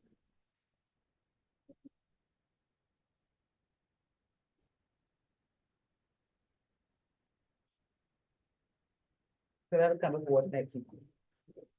That'll come before us next month. For the audio video, yes, ma'am. So we just did the walkthrough today, give them a little time or a few days to go back and calculate for the, what we were asking them, what they, see if they can complete what we want them to do, and as well as, send us the figures back, then we report it to you. Mr. Chair. Mr. Hunter, where are we at the gym yard up there? It is just terrible, whole deep. It's just ridiculous the way it look up there. Where are we at as far as, because I think they tore that up a lot when they were doing that work up there. So, I mean, are they going to fix it, or we gonna put, where are we at with it, getting it fixed up there, their yard with them holes in it like that? Right, so I looked into that, me and Dr. Simon, they got together and we spoke about it. So when we had the meeting with, Nick Purdy on the blueprints for the new school, that's when that's gonna get, I went out and got some estimates on to get that straightened out and get it fixed. But we was gonna spend money for something that they was gonna, if it wasn't gonna be beneficial for us, because they're gonna, when they come in with their equipment and all that, it's gonna get probably tore back up, and then they're gonna fix it then. So with the construction of the new school is when it's gonna get. It's gonna get. So, right now, we are having basketball games right now, and you can't even hardly, the buses and nothing, I mean, it's just, so it's gotta be like that till we get the new school, or till we build the new school or something. Is that what I'm hearing you saying before we get them holes and over their feet? Well, This is not big, it's an estimate from different options, like middle field, like gravel. Each of those estimates is slightly more expensive. The cheapest option is just to fill it in with dirt. That's a couple of $10,000. So if that's something that more, we should, well, we can do that. We were trying to get it done by homecoming. And we were not able to do that because of the vendors that said they could do something they could not do by then. So we decided to pursue it. Basically, no need to spend money twice. We already got, we can't go any lower than, the 82,000 that they saying, and if we put $3,000-4,000 out there, that's gonna cut us down to 7 to 8, and then it's gonna get torn up when they come to build a new school, so just leave well enough alone and let them fix it. When they start building the new school, that's, I guess, in a nutshell, what you're saying, Mr. Hunter. I'm not trying to put words in your mouth, but that is. that's pretty much it, because when I saw the plans and looked at the design, and I talked with Nick about it, and he was like, yeah, we're gonna come in and they're gonna redo all of that. Right. So that's when I spoke with Dr. Simon. I was like, well, they're gonna redo it. It's because it's gonna be a walkway and all that kind of stuff that they're gonna do over there. You know, I just felt like it wasn't a need to spend that money now, and then they're gonna tear it up and, you know, with bringing in heavy equipment and all that kind of stuff. And then they're gonna redo it anyway. But I know what you're saying too, Mr. Hunter and Mr. Sykes, but this is my thing is, when they were putting that air conditioning and everything up there with that equipment and stuff in it, to my thing, they should have fixed the yard back when they tore it up there. I agree That's my thing with that. I agree with you. We shouldn't have to pay no money because they tore it up like it was not like that, and they should have been made to fix it. They really should have. Mr. Williams, if I may, that's one of those statements earlier you said, people that were here dropped the ball. That you're right, Ms. Jenkins, that should have been fixed then. They should have fixed it. They tore it up. That's my thing. Well, is there any way you can contact that company to let them know I can't. our concerns? I can't. They done got paid. You didn't get that. They ain't coming back.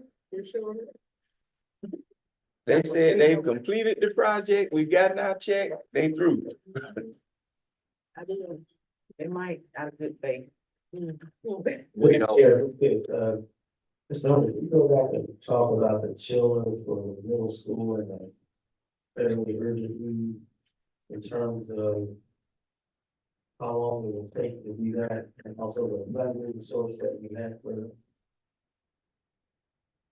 So with there is an urgent need for the children. Due to the factor of how long it takes to build a children.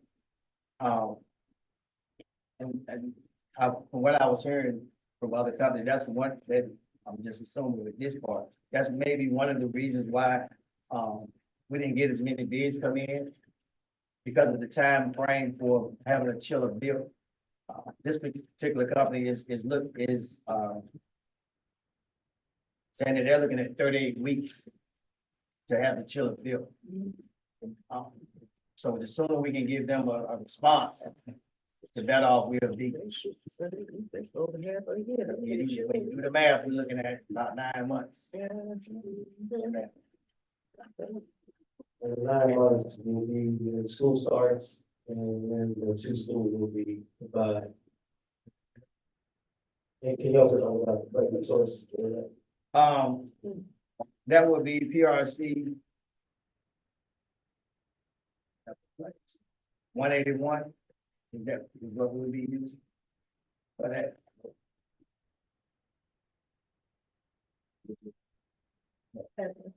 Yeah, that's 181. That's a what? As with three. Okay. Well, that's ESSA. Anytime you ready for a motion. You ready? Yeah, that's. So this was, so it's ESSER funds, is it part of the district's ESSER, plan? That's submitted to and approved by DPI? Yes, it has been added to the plan and approved by the SRO. And for the bid, how was it, can you tell us more about the bid process? So the bid process was through the North Carolina e-procurement site.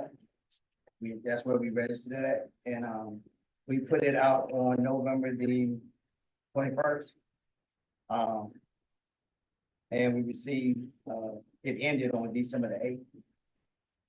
And we had to walk through, well, we didn't do a walkthrough for that particular one.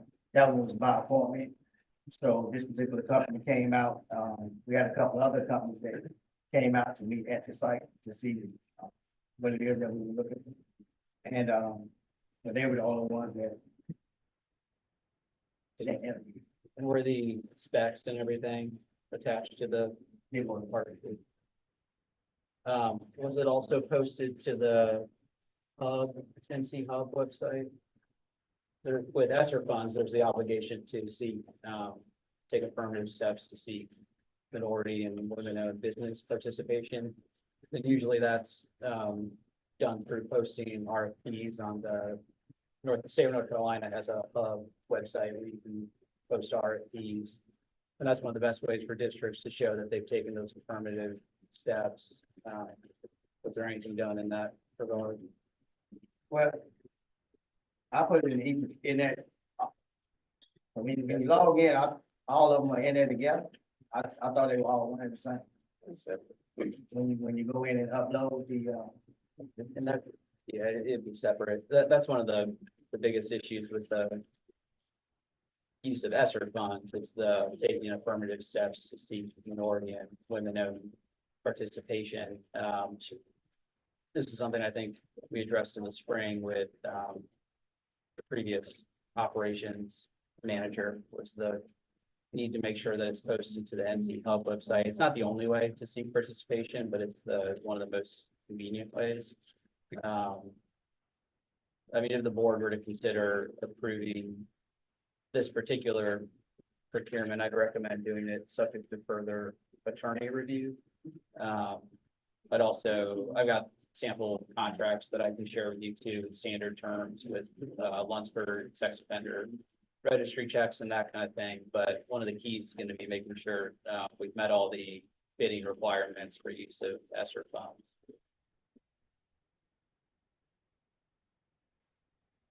Question. So if I know subject to further review, you said if we could deny, but still we're gonna have the hurdle of the hub, putting it out there in that respect, because I always understood it to be two separate entities. You had to do both of them, not, just uploading it in the site where you uploaded it, to cover all of the requirements for ESSER funding. And evidently, well, that wasn't done, but I'm hearing tonight that I didn't know about that. that hadn't been done. So we don't want to run the risk of that, and even know the urgency of that. But if we don't do that, and there's a bid that was lower, we could be in. Well, and one thing with the NC e-procurement, I don't know enough about that system to know whether those are automatically posted also in the hub system. they might be, I honestly just don't know. Mostly districts will post RFPs to their website, and that's where we encourage also posting on the NC Hub site. If All you of use these are posted e-procurement, on our website as well. We also did bring the ads in the newspaper. does anyone, I saw head shaking with the NC e-procurement system, does that, you know, how widespread that system is? Does it also post to the NC Hub? Yes, if you are a minority vendor that's HVAC is your area, when there are areas that come up, bids that come up that are in your area, you receive the email notification that those bids are out. When it's posted through Yes. NC e-procurement? Because when you sign up, you register and you state whether you're a female business owner, minority business owner, veteran, you state all of those in your platform. Yeah, that's new to me. Most, like I said, most districts, it's just on their website plus the NC Hub site. So e-procurement, again, if the board were to approve it, I would recommend subject to further attorney review, but it sounds like that would meet the requirement. Website. If there's no further discussion, I'll offer a motion tonight that we would move forward with this particular bid pending further review by our attorney to make sure that all requirements to use these ESSER funds have been met. Second. It's been motion by Reverend Sykes, second by Ms. L.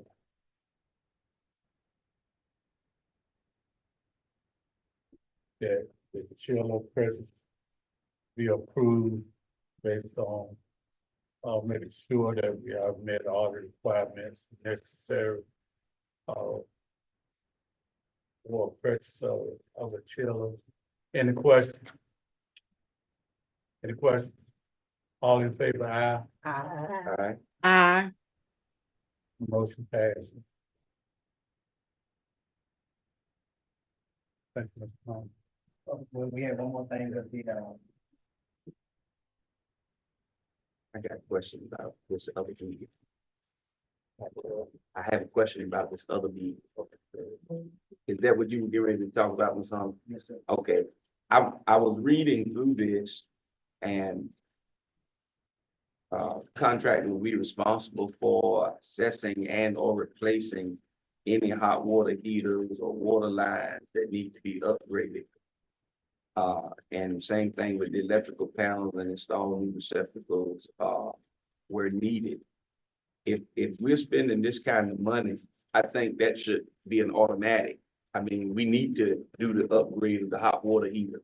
I mean, if it's, 3-4 years old, it's no need of upgrading what we're trying to do, and then we're gonna come back within a couple of years and need a new hot water heater and lines and stuff. I think that should be something that we need to go ahead on and do, and especially with the upgrading of the electrical, we need to go ahead on and not where they need it. If we're gonna update the panel box, we need to put new receptacles in at the same time. But when we did the walkthrough, all that was discussed.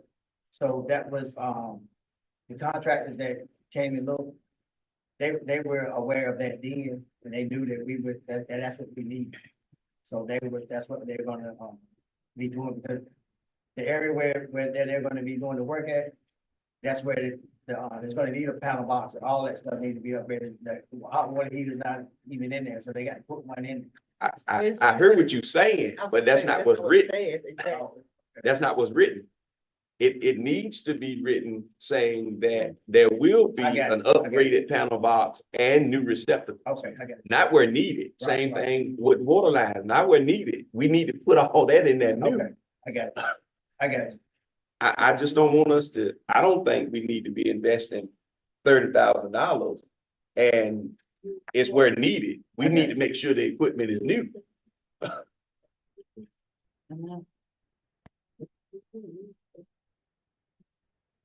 And because of what I'm reading, I know what was said. But what is written is not the same thing. I won't support this until I see something different. I mean, it may pass, but I just think it needs to be Okay. written in stone, new this, not where needed. So I can get in contact with this particular, with the contractor and let them know that this is what we definitely want. This one is, I mean, we need to, it's not in as big a area as the children. So we don't necessarily have to prove it tonight, so I can go back and we can make sure that the wording is. So they understand that that's exactly, even though we talked about it, but like we said, having. Right. And did they provide you the draft contract? For the district to sign or quote or a contract or anything? Did the contract, Did the vendor, I didn't see a contract with the, I only gave y'all like a portion of what they gave me. So you can see. But, this particular one didn't come with a contract. So utility, And Mr. Hunter, I know we're gonna make decisions on this. I don't want information in pieces. I want to see it all. I got you.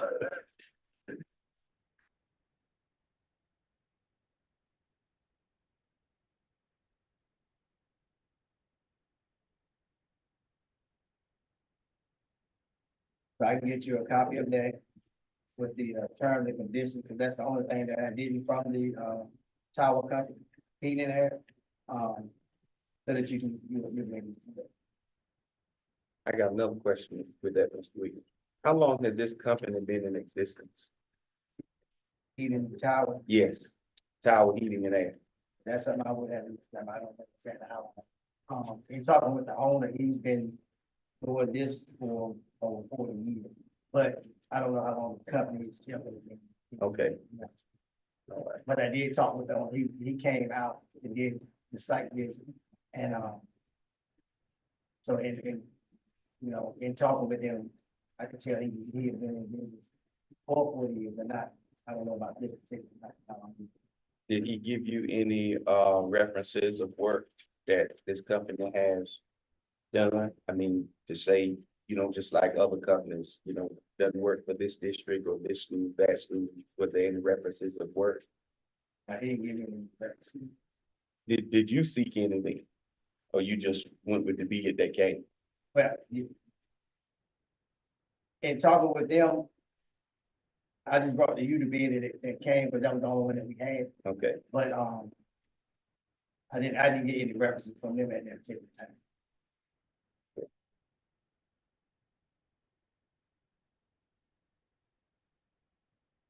it's the funding source for the gym facility upgrades. It's That's the, a state grant, PRC, the state grant. 440. Yeah. PRC 440, the, athletic grant. That's what it's. And I'll work with you, I can send you, draft form contracts for both of these that would have all the required terms and conditions around sex offender registry checks and all the other, components we would need. Okay.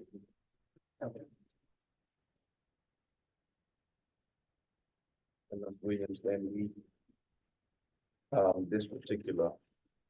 this second one with the gym upgrade, can we just forego that tonight until we get the writing and all and bring that back to us next month? Yeah. Take care of it. Right. Well, then I motion to postpone this meeting. Second.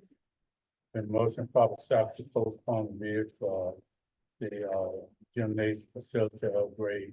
Any questions? All in favor? Aye. Aye. Ms. Robinson? Ms. Robinson? Motion passed. Yes, Okay, thank you. And, Yes, sir. okay, thank you, Mr. Hunter. Okay, next we have a break.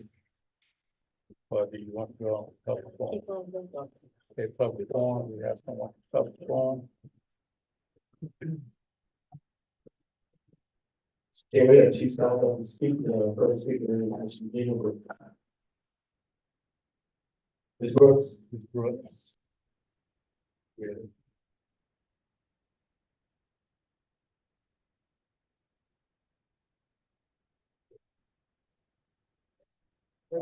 Thank you. I thought you said you were having a break. Forgive me for misunderstanding. Oh, no problem, Ms. Brooks. Ms. Brooks, of course, it's 3 minutes and we'll start time, we start.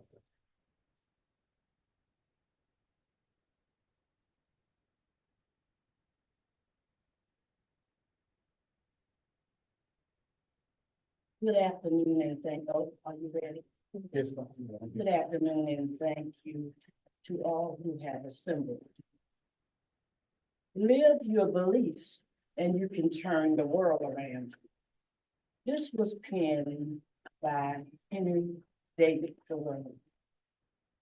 Tonight I come to you, before you, as close to the most sacred holiday in America, Christmas. These are positives for you. You've made it as a school system to December up until now. You do realize that this is the midterm. Thank God for Matilda Campbell and her professional financial literacy and I quote, not wanting to wear an orange jumpsuit. Ms. Campbell has a critical position. I'm also thankful that she was astute enough to advise you last month to vote for the employees to get their stipend. If not, I don't think Ms. Campbell will be sitting here tonight because I know how teachers love to get their money and get it on time. Saying that, Ms. Campbell, you need a spa treatment. This is for you. Roanoke Valley Early College. Dr. Robinson, I was so pleased to visit and declare that under your leadership, restoration is intact. When children are at a community college, and I say children because they are children, they're not grown-ups in and out of college with the young men having a good time on campus, doing what they want when they want. Thank you, Jesus, Dr. Robinson. Martin County, thank you. I present to you, Mr. Chairman, tickets to the January 1st, 2024, Dr. Ernest Brooks II Seafood Brunch. There are 10 for Weldon High School and 3, or Weldon STEM, whatever the new name is, 3 for Roanoke Valley. I pray that some students who are in need of the light bulb effect will get there. We are providing a $25 seafood meal. I hope they can get there, the buddy system, and provide their transportation, and you are invited too. The show must go on, as my shirt. You realize that this show must go on, Weldon City Schools. You realize that you have people in interim positions that are utmost important. You do realize that, don't you? Your superintendent, 3 minutes. your finance, personnel, curriculum, finance, so important. I know you do know that after tonight, right? I present to you Christmas presents, super readings. I just finished Bishop T.D. Jakes' Disrupted Thinking. People don't like people who think out of the box. Anything that was written by Dr. Dudley Flood and the BIBLE over the Christmas break, please try to read one. You will be satisfied. Please check your personnel, your curriculum, and your finance. You need wisdom, success, and experience to assist the young people. Thank you so much for your attention. I hope to see you in January. Thank you, Mrs. Brooks. Thank you. Okay, thank you, ma'am.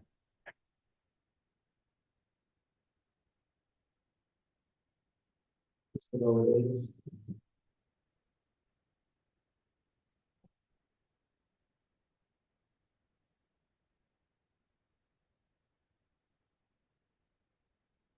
Good evening, everyone.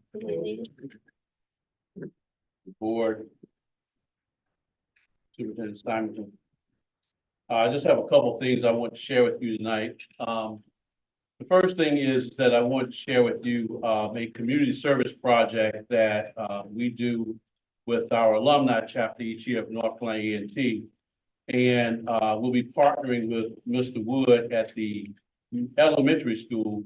And we do a book reading and a educational thing with the book.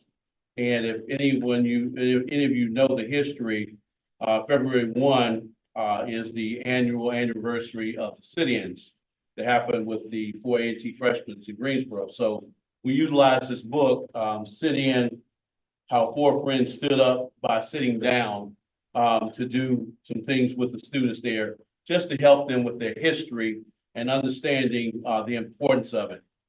Because, you know, if we don't know our history, we're doomed to repeat it. So we're gonna do that, and I'm gonna be partnering with Mr. Woods to do that. So I want to share that with the board tonight. Also, I want to share with the board tonight that we lost a long-term teacher in Mr. Daniel C. Shields, who passed away, and he was funeralized today. So I also want to make the board aware that we are establishing the classes of Weldon High School, the years 1966 through 1995, have established a scholarship, a memorial scholarship. And the scholarship is for Mr. Daniel C. Shields, who graduated from Weldon City Schools and attended North Carolina Agricultural and Technical State University, where he received his BS degree in biology and spent 29 years as a high school science teacher in Weldon City Schools. So we are announcing the establishment of the Daniel C. Shields Memorial Scholarship.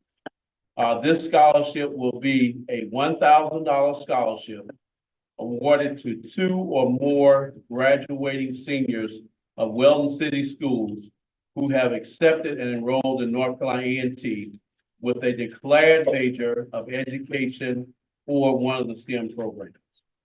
The scholarship will be funded from donations from the Weldon City School classes of 1966 through 1995, the same as Mr. Shields' tenure. The first scholarship will be awarded to students entering A&T in the fall of 2024. Respectfully submitted, Weldon City Schools classes of 1966 through 1995. So I wanted to share those couple things with you tonight, just to make you aware, a couple things that are going on. So we're trying to continue to do some good in the community in Weldon City Schools. So thank you. Thank you. Thank you. They say, got a question. Mr. Davis, could you provide, you said scholarship for Mr. Shields? Yeah, it is on, yes. How do we make, how do we get donations? How do we Yes, make checks? yes, we're gonna be pulling up. What we did initially, because things kind of happened so quickly, we pulled it together just to get commitment and announce it. So we're gonna pull together all the parameters and and get all the information out and communicate it. All right. Thank you. Thank you. All right, next we're gonna move on to item number 10, discussion, and we're gonna start with Andrew Jackson, Dr. Simonson. So, just want to say, keep, chair meetings and his family and their thoughts, it's powerful. The Andrew Jackson update is in their packet, and our last board meeting, you wanted to move forward with the Andrew Jackson School site being listed on the National Historic Register. And I set out to consult provided by the state, to see their interest in helping the district to acquire that. In your packet, you have 2 companies that provide the service. The first is Mary Ruffin Canterbury or Canterbury Reservation. In this Canterbury, very quick turnaround, actually came to Halifax and took pictures of Andrew Jackson. And has expressed interest in doing the study list at the beginning process for the district. And as well, Ms. Jennifer Martin contacted me to let us know that she has interest in providing support, but at this is unable to participate in the study list portion of the project. She did not submit a bid for Ms. Kingsbury has submitted information for the study list project, for $2,750 to complete the study list process. I probably sent out this information to 5 individuals from the state list to respond to one submitted a proposal.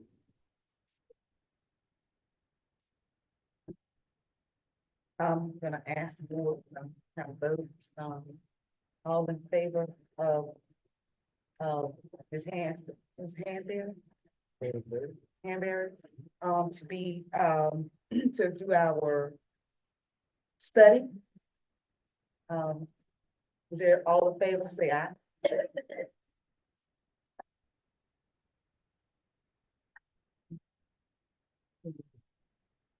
Who's gonna be no, so tell me. We can't remember you don't motion. Okay. Anybody make a motion? Anybody would like to make a motion?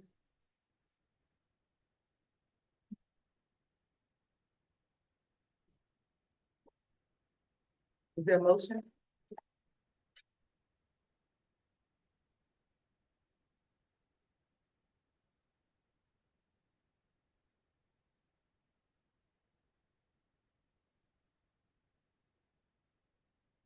It was $2,750.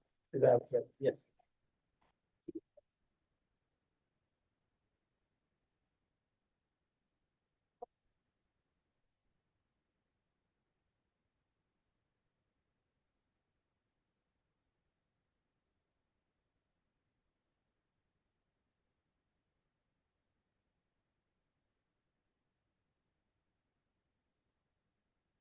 If not, I would like to add that, when the young lady came from Greenville down to Andrew Jackson, this is a whole lot less lower than what she had initially told us and expressed to us. She said it would probably be around $6,000 to hire someone.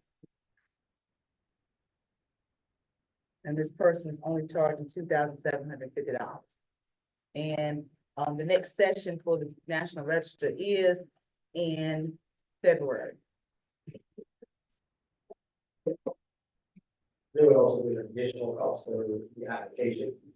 So this is the first part, there would also be additional cost to complete the application for the national certificate. Okay, do you know the cost? She will not put up. We can't prove it if we don't know. What she submitted is to do the study list. The study list are 2 steps. The first part is the study list. The study list application goes in, and then if you meet that criteria, then you can submit an application. You can't submit an application until you do the study list. But we know the cost. I mean, we don't know the cost of that submission, right? For the application. For application submission. So the consultant will start making prices back and find out the same way what she was telling. Okay. Then until I have that information, I can't move forward with approving it. So, I have a question. The cost of her submitting it is not gonna be the same across the board for anyone, I mean, everyone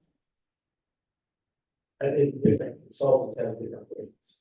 to submit, Yes, not to do the study. I know the study is a different cost, but to actually submit it, is there a different cost as well? there's an additional cost, but it would not be the same because she's doing the study list. So what she will charge me for the application, independent of being both the study list and the application would be able to use costs, but I don't know what that cost is.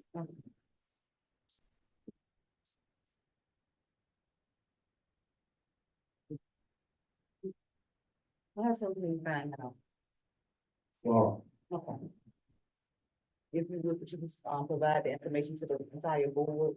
yes, And Mr. Attorney Weber, is it possible that we can, we can poll the board to find out after the information is submitted, just so he can move forward with it, then come back next, it's not. Yeah, the board would need to approve it in a publicly noticed meeting, Okay. an official meeting. But that could be virtual, if you chose to hold a virtual special call meeting solely for that purpose.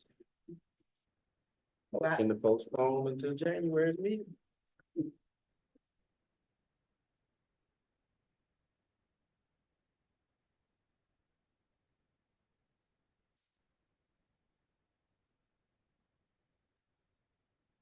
Because you don't have to be submitted to the. No, that's when they meet, and that's when they go in session in February. Oh, So if it's not submitted before then, it won't. The next, after February is June.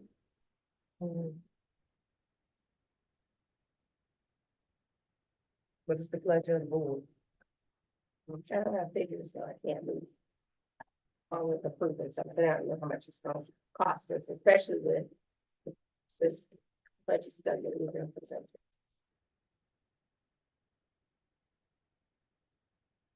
A motion to postpone until January meeting so we can get figures. We said we could get them and send them to us. Unless you don't want to do it, I'll withdraw my motion. Okay, it's been motioned by, Mr. Sykes and second by Ms. Bird Robinson.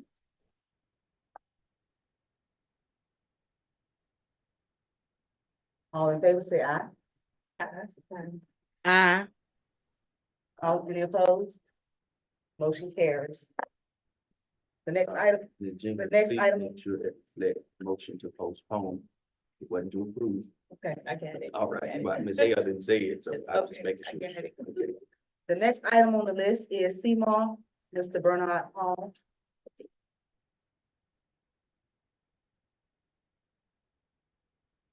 Good evening, board members, Dr. Simonson. I am here as a follow-up to a presentation of, I believe it was October, discussion and presentation materials about construction manager risk delivery method. This is for the campus that will replace this campus that we're sitting at now.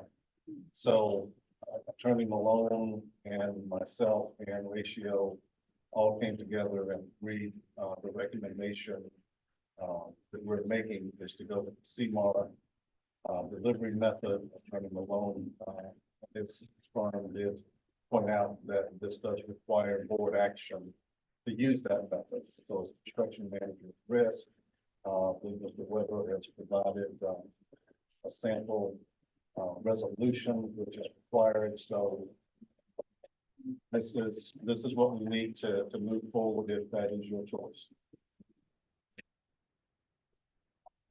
Just for further clarity, board members, so in October, there was the presentation about the different options that you could choose. And again, the recommendation was to proceed with construction management at risk. At that time, administration specifically sought approval to post an RFQ pending the board's consideration of that recommendation. As Mr. Hunter presented during the operations update, that RFQ had been posted. There were two vendors who responded, and interviews are tentatively scheduled for For the 19th. December So 19th. it's pending. That's pending the board's decision tonight. So what you're being asked to do is to formally approve the construction manager at risk process. And from here, it's really a multi-step process. So the board approves it tonight. We've drafted a resolution to that effect for your consideration. Following the interviews, this would come back to you again in January for a decision as to whoever is recommended. After the interview process, it's a qualifications-based bid process. So in January, the board would be receiving a recommendation, possibly for one of the two vendors. And then if the board were to approve that recommendation, the administration then goes back to that vendor to negotiate the price. So it's again a two-step process. So, and that would come back to you again in February. Mr. Hall, correct me if any of that is. Right, I mean, we would hope to move it along as quickly as I can, because getting a manager in place as soon as possible is critical to the project. But yes, I'm in agreement. Yeah, the contract that he mentioned outlines the fees for pre-construction services, which is what we're looking for right now. Pre-construction means that that company will provide estimating services and also help with things like, we've had many discussions about the proposed schedule, but until you get the actual construction manager in place, that is the company, that's the entity that's going to be able to make some actual firm decisions about what type of schedule is realistic, what the bid packages need to look like. You had another issue on the agenda tonight with long lead times on chillers. So that's just one example of something a construction manager could help you with, which is doing those bid packages early so that you are certain when you need a particular material is here. You've ordered it in plenty of time for it to be here to be ready.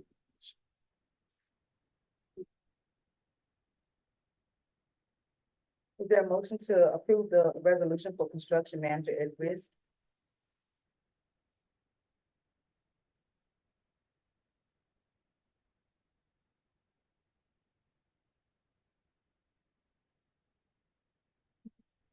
Again, to clarify, this is not requesting approval of a particular vendor. It's just asking the board to approve the use of this particular method. Right. You're not committing to a contract this evening.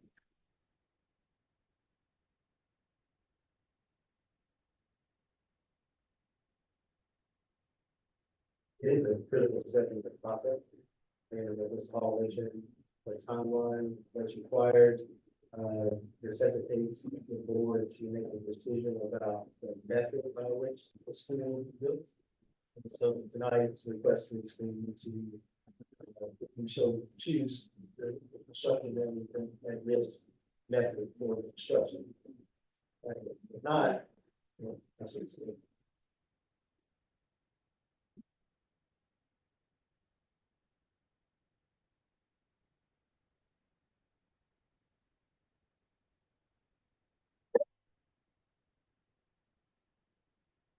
Again, is there a motion to approve the resolution for construction manager at risk? I'll make the motion to approve the construction management at risk. Is there a second? Second. The motion has come from Ms. Donna Harrison and seconded by Ms. Gita Jenkins. All in favor of approving the resolution for CMAR?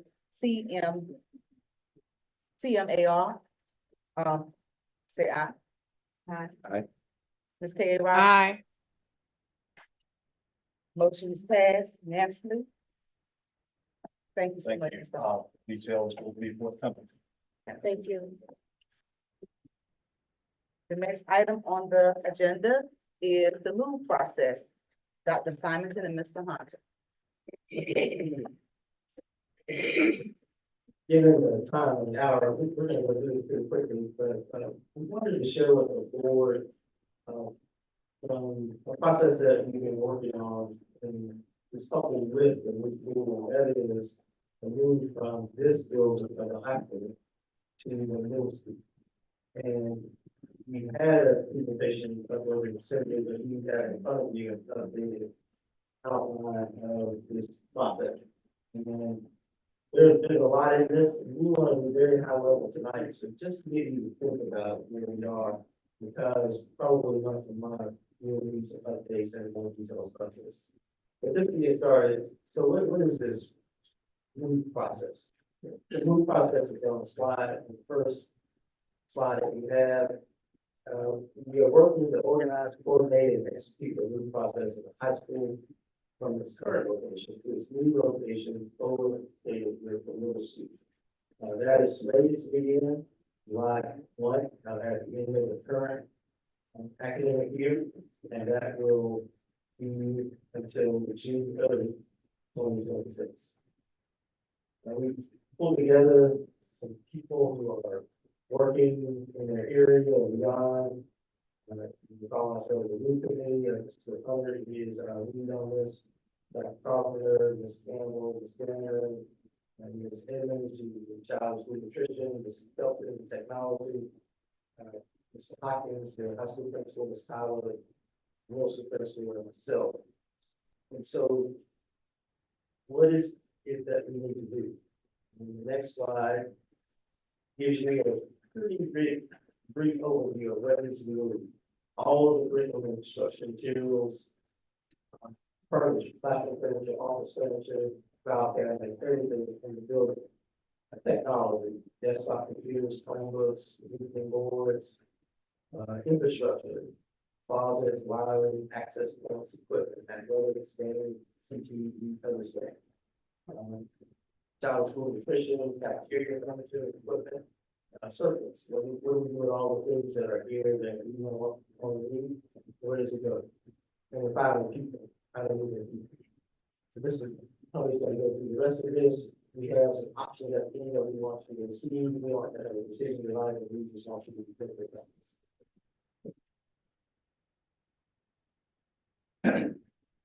Good evening once again. So, continue with this, in operation, we have myself. With my task would be to overall responsibility for the move process. As we stated in the timeline, we started back in, last month. Coming together as a team and, working on this to June 2024. Status is ongoing and, additional needs, you see, we want to, the move project requires the lease or purchasing of some, several capital outlay items. Building space assignment, those have been assigned to the principals, Ms. Tyler, Mr. Hopkins. They have been, looking at doing a walkthrough at the middle school, seeing which classes can be assigned to, which school. Like I said, the timeline for that is, they started last month looking at this, as well as, going into this month. They have identified, made identification of those items, or needs of which schools or spaces that are needed for each school. Some additional stuff that they need is, we need some additional classroom and as well as office space is needed to house all teachers and staff for the middle and high school.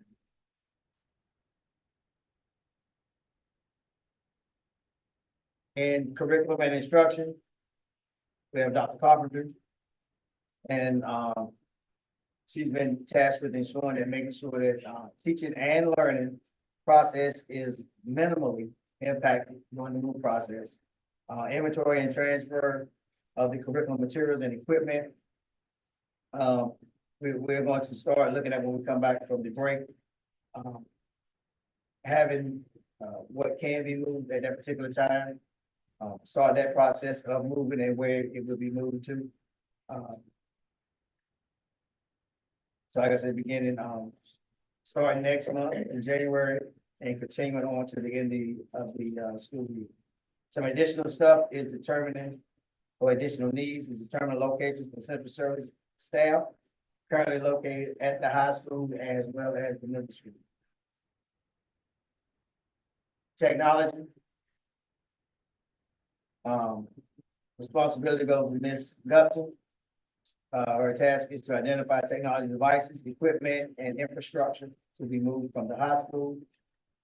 Her timeline is, started this month and looking to end, in June of 2024.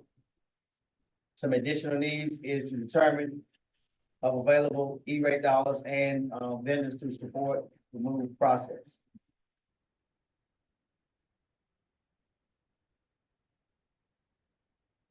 School nutrition.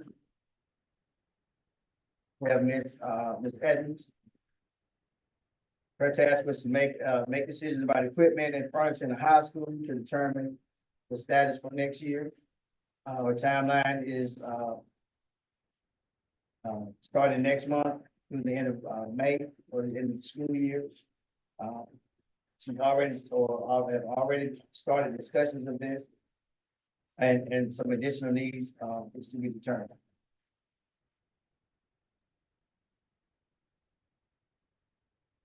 Now, some, cost estimates and budget.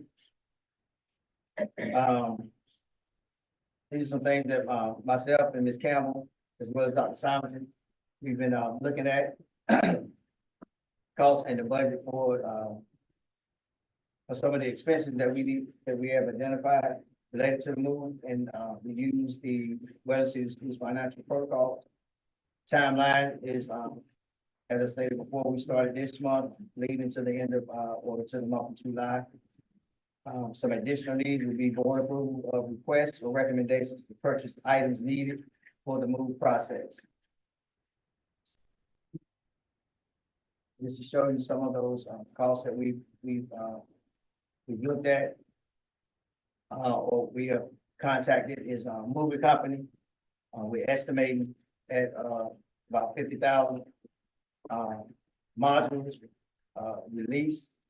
Or they, so for a standard setup module, we're looking at 2 modules at, 157,000.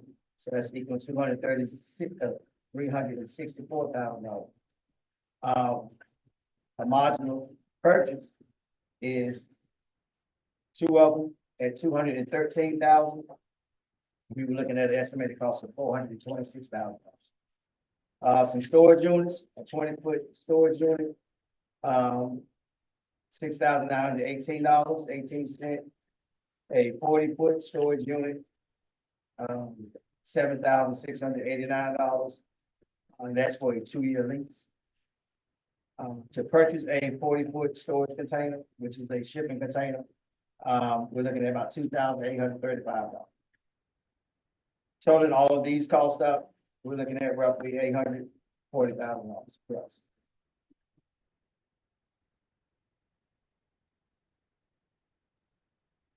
Some additional, budget, option to consider. Was in brainstorming, we're looking at the, as far as, storage or office space, looking at the pre-K building, cleaning and renovating, if needed. The price for that is to be determined.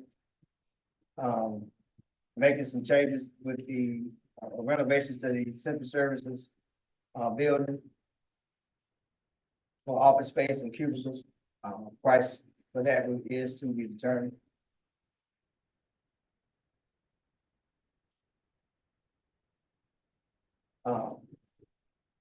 We have some options.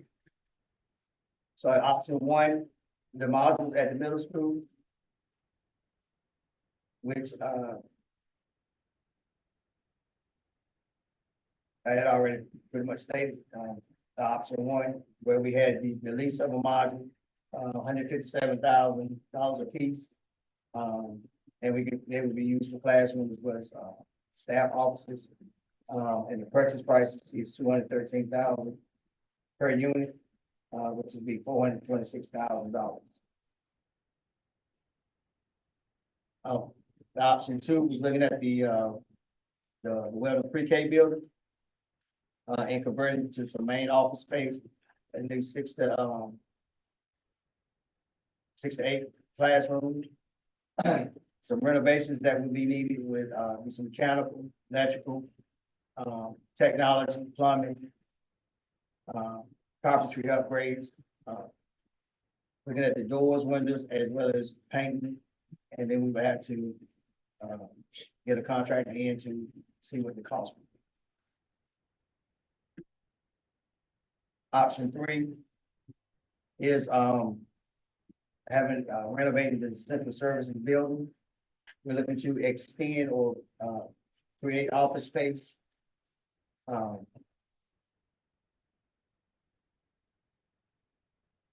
We need to incorporate a restroom. Possibly can make a small conference room that will hold at least about 4 people, or maybe a large conference room for 10 people. Those renovations would also take, need mechanical, electrical, technology, plumbing, some carpentry work, doors, windows, as well as painting. With an estimated cost of that is around about $50,000.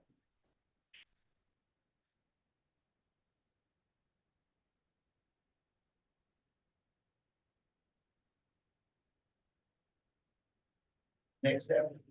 So this is a very, very quick, overview. I also to look at a lot of what needs to happen between now and June. The last slide talks about, so what we do here for next steps. We don't need tonight, but one of these options, is to kind of share, gives us direction about how we want to proceed. It's a big number that we see in terms of the total cost. Each of those options have different total costs. The first option, if you were to consider either the leasing or purchasing a module, is let's say $40,000. Just to be clear about those estimates, I just noticed that one of our numbers would all to at least two of the modules is actually 314 instead of 264. And on the modulars, one of those modules would be for student use, and the second module would be for adults. So we know that we need one for sure. The second one, in some ways, depending on the option that you choose, impacts the total cost of how much this new process will take. So either in January or February, we would come back to you and ask you for option to move forward with. This committee is meeting every week to dig deeper into all the things that we've done. Each of the persons who you saw on the slides is responsible, is thinking about this. Timeline essentially is right from now until June 3rd. School gets out May 19th. And so the idea is that there is an exit date that we have to be out of this building so that construction can begin. And so when that is determined, there'll be an exit plan and also a room plan so that students and staff will all be ready to go when the school starts in the 24-25 school year. There's also some communication that needs to happen. Some of that communication occurs as decisions are made. So from January through June, there will be updates to the board as well as to staff. And at some point, annually needed though, particularly the middle high school families, where we are and what's happening. The last next step is there are additional departments that have not been involved in the process to date, but we will have to come on. Those include communication, CTP, transportation, athletics, and student services. And we're happy to take any questions that you have. I don't have a question, just have a recommendation. Looking at the costs, and I know, excuse me, we will decide on this probably next month of February, as you stated. But I'm just looking at the storage containers.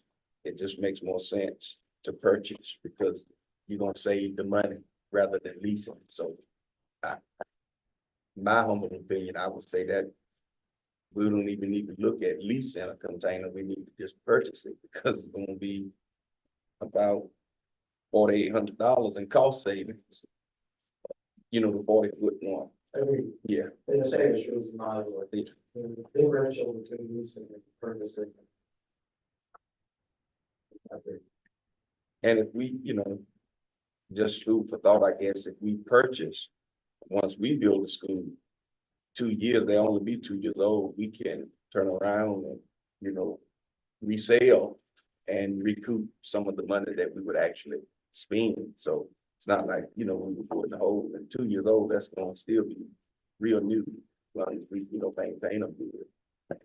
And one of the main questions that you might have, and I'll ask Ms. Campbell, I don't know, we'll talk a little bit about the money.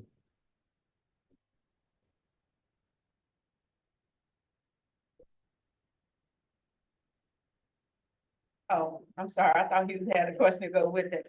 I have spoke with the auditors. We reached out to the county first to see if we can use lottery funds to assist with this move, and the answer was no. So we talked with the auditors to see if, and we can't use ESSA funds. And so we talked with the auditors to see if we can use capture outlay, because I knew about where capture outlay was with our fund balance, and he did say that we could use capture outlay to assist with this module because it is not in our local budget to do. Looking at the modules, looking at the storage units and things like that, putting it all into capital outlay. Comment with that, Mr. Campbell? I guess I'm gonna be transparent again. I'm gonna just put it out there. County commissioners are responsible for making sure that the schools, all 3 school districts, have the funding that is needed. Now, they were all in agreement to say that Weldon needed a new school, which I do not disagree. It's no more than right. We shouldn't have to bear this, because if we take $800,000 or $850,000 plus, I'm gonna say that because by the time we make a decision, things probably would have gone up a little bit. We shouldn't have to take that chunk out of capital outlay, which is only gonna leave us with a little better than $300,000. We still have to maintain the middle school with the students being there, even with the move. Or what we have to do at RPAC, leasing that space from the community college and the elementary school. So I'm just saying, I think there needs to be some conversation between this board and the county commissioners, or at least the finance, officers of both Weldon and the county manager, so they can, appropriate in their 23-24 budget. And that's what I was just gonna say next. Dr. Simonton has already spoke with me in reference to putting some things in place for the 23-24. 24-23. No, 24-25. 24-25. You said 23, that I'm like, Yeah. 24-25, budget for next school year. Right. To start putting some things in place so that, you guys will have something to work for, to look for, and some things. So that will be a great thing to put into the capital outlay budget for next year, some assistance to ask them to help give the district on this move process, but some things now needs to really start taking place in January. Sure. For an example, the module. Sure. We can't wait until budget season starts really in February. By the time the state gives you your allocation, and then they get the numbers, county get the numbers, want everything to them sometime in February or March, the proposed budget. You can't wait until they finalize their budget. Sometimes that can be the end of June before that takes place. Right. But as far as things that we can do, and that the district can do now, we need to go ahead and look at those. And even if, we can say we're taking a chunk, the board's district's taking a chunk of capital outlay money. We need funds for the 24-25 years, continue to maintain Weldon Elementary, things that happen at Weldon Middle School, and any other things that may come up that we don't have that may happen at the early college that we have to be responsible for, that community college does not pay for. So those are some of the things that do need to go into your 24-25 budget for next year in capital outlay. And the remainder can go, but maybe I should say, Dr. Simon, and I don't know how the board will feel, but I feel that the conversation as we're talking, and I know I've already begun to talk and to reach out, but what I would love to see us do is get on the agenda, the county commissioner's agenda for January. Go ahead on and get on the agenda so they can talk about that. Because as you said, we can't wait, Right. Especially on those modulars. Now, there's some things we can wait on, but the conversation needs to be held now with the county manager and the finance officers, and of course, you lead the conversation, and Ms. Campbell with finance. They need to appropriate something now, because we cannot wait, and we gotta have We somewhere can for the look at students. possibly having another meeting with the county manager, finance, and their attorney. Because I feel like with their attorney, we got some backing because he knows what they need to do for the district. Right, And hopefully, and let them know what we need help with now. Because if you district pulls everything out now, then you gotta go back to them and say, look, we need additional funds to do X, Y, and Z. correct. Well, and that's all I'm saying. And if it's half and they appropriate the rest, in the 24-25 budget with capital outlay. I'm fine with that, but I think we need to be on the well, I know we need to be on the county commissioner's agenda in January meeting, either their first meeting or their second meeting in January. So all of that can be put out there and they can have the conversation so something can be appropriated. And I mean, they can take action in that meeting as long as it's on the agenda. But We'll work on tomorrow. getting something started. We've had meetings, we continue our conversation. It's something that's Campbell is talking to the county about now, something that I actually need to follow up with you all about. So we will do that.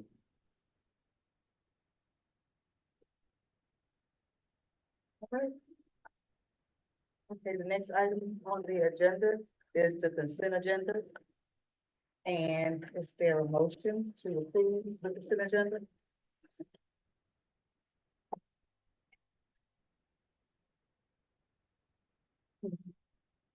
Which is the CADA contract.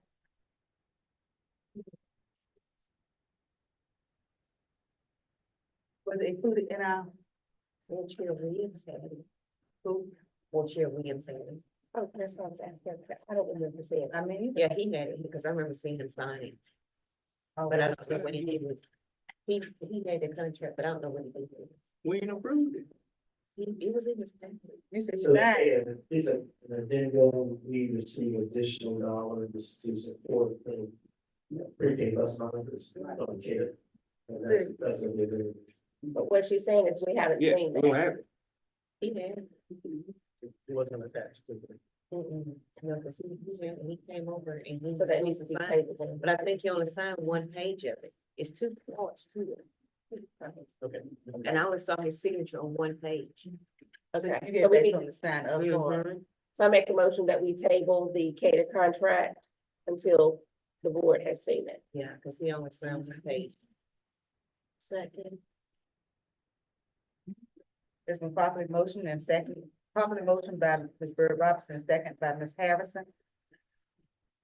All in favor of tabling the CADA contract, consent agenda, say aye. Aye.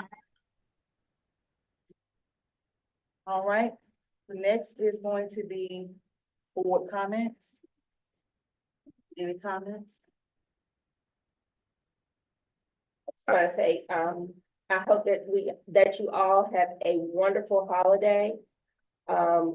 Get plenty of rest, because when we come back, we're gonna be re-energized to get started with our students all over again to kick off for the second part of the school year. Have a wonderful evening. Anyone else? Everyone, thank you for attending the board meeting tonight. Get you plenty of rest. This month of December, enjoy your time off. Enjoy with family, with friends, and be ready to come back refreshed and invigorated for a wonderful 2024.